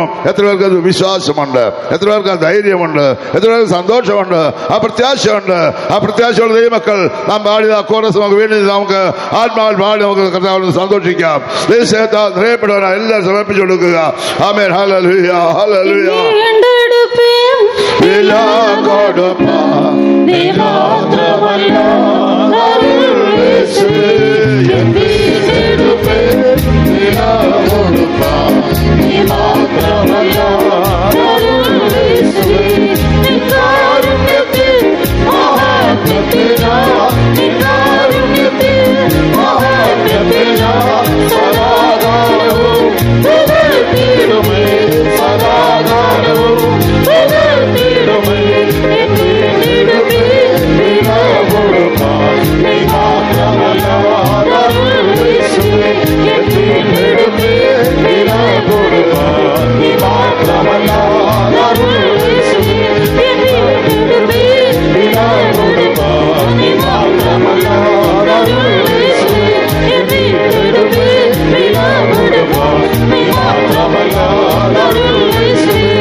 നമ്മുടെ കൺവെൻഷന്റെ ഒന്നാം ദിനം തന്നെ സർവശക്തനായ കർത്താവ് തേജസ്സോടും മഹിമയോടും ദൂതസഞ്ചയത്തോടുകൂടി നമ്മുടെ മധ്യേ കടന്നു വന്ന് നമ്മെ അനുഗ്രഹിച്ചതിനായ കൈകളെടുത്ത് സ്തോത്രം ചെയ്യാം. സ്തോത്രം, സ്തോത്രം, സ്തോത്രം, സ്തോത്രം, സ്തോത്രം, സ്തോത്രം, സ്തോത്രം. നാം കടന്നു വന്ന സമയം മുതൽ ഇതുവരെ ദൈവത്തിന്റെ ആത്മാവ് വിവിധമായ രീതിയിൽ നമ്മുടെ മധ്യേ ഇടപെട്ടുകൊണ്ടിരുന്നതിനാൽ സ്തോത്രം ചെയ്യാം. സ്തോത്രം, സ്തോത്രം, സ്തോത്രം, സ്തോത്രം. പല ദേശത്ത് ദൈവമക്കളാൽ നമ്മെ ദൈവം കൂട്ടിവരുത്തിയതിനാൽ വേണ്ടി സ്തോത്രം ചെയ്യാം. സ്തോത്രം, സ്തോത്രം. പ്രകൃതി നമുക്ക് അനുകൂലമായി സഹായിച്ചതിനാൽ സ്തോത്രം ചെയ്യാം. സ്തോത്രം. ആത്മാൽ പാടി സന്തോഷിപ്പാടിയാക്കാനാ സ്തോത്രം ചെയ്യാം. സ്തോത്രം, സ്തോത്രം. ജീവനുള്ളതായ അനുഭവ സാക്ഷിയെ കർത്താവ് നൽകിയതിനാൽ സ്തോത്രം ചെയ്യാം. സ്തോത്രം, സ്തോത്രം. തിരുവചനമായ കർത്താവ് നമ്മൾ സംസാരിച്ചതിനാൽ സ്തോത്രം ചെയ്യാം. സ്തോത്രം, സ്തോത്രം, സ്തോത്രം, സ്തോത്രം, സ്തോത്രം. നമുക്ക് വേണ്ടി വീണ്ടെടുപ്പ് വിലയായി കൊടുക്കപ്പെട്ടതായ യേശു ഇന്ന് നമുക്കായി പ്രവർത്തിച്ചുകൊണ്ടിരിക്കുന്നതിനായി വേണ്ടി സ്തോത്രം ചെയ്യാം. സ്തോത്രം, സ്തോത്രം, സ്തോത്രം, സ്തോത്രം, സ്തോത്രം, സ്തോത്രം. യേശു സ്ത്രീയുടെ സന്തതിയാ ജനിച്ച് നമുക്ക് വേണ്ടി പ്രവർത്തിച്ച് പരിശുദ്ധാം ശക്തി നിറഞ്ഞ് നമുക്ക് വേണ്ടി പ്രവർത്തിക്കുക മാത്രമല്ല മരിച്ചടക്കപ്പെട്ട് ഉയർത്തേറ്റ് നമുക്ക് ഇന്നും നമ്മെ രക്ഷിക്കാനായി നമുക്ക് വേണ്ടി പക്ഷപാതം ചെയ്തുകൊണ്ട് ഇരിക്കുകയാണ്. ആ യേശുവിനെ കണ്ടുമുട്ടാനുള്ള ഭാഗ്യം നൽകാനായി വേണ്ടി സ്തോത്രം ചെയ്യാം. നമ്മുടെ വേദനകളെല്ലാം ചുമന്ന എല്ലാ രോഗത്തിനും നമ്മെ വിടുവിച്ചിരിക്കുക. സ്തോത്രം ചെയ്യാം.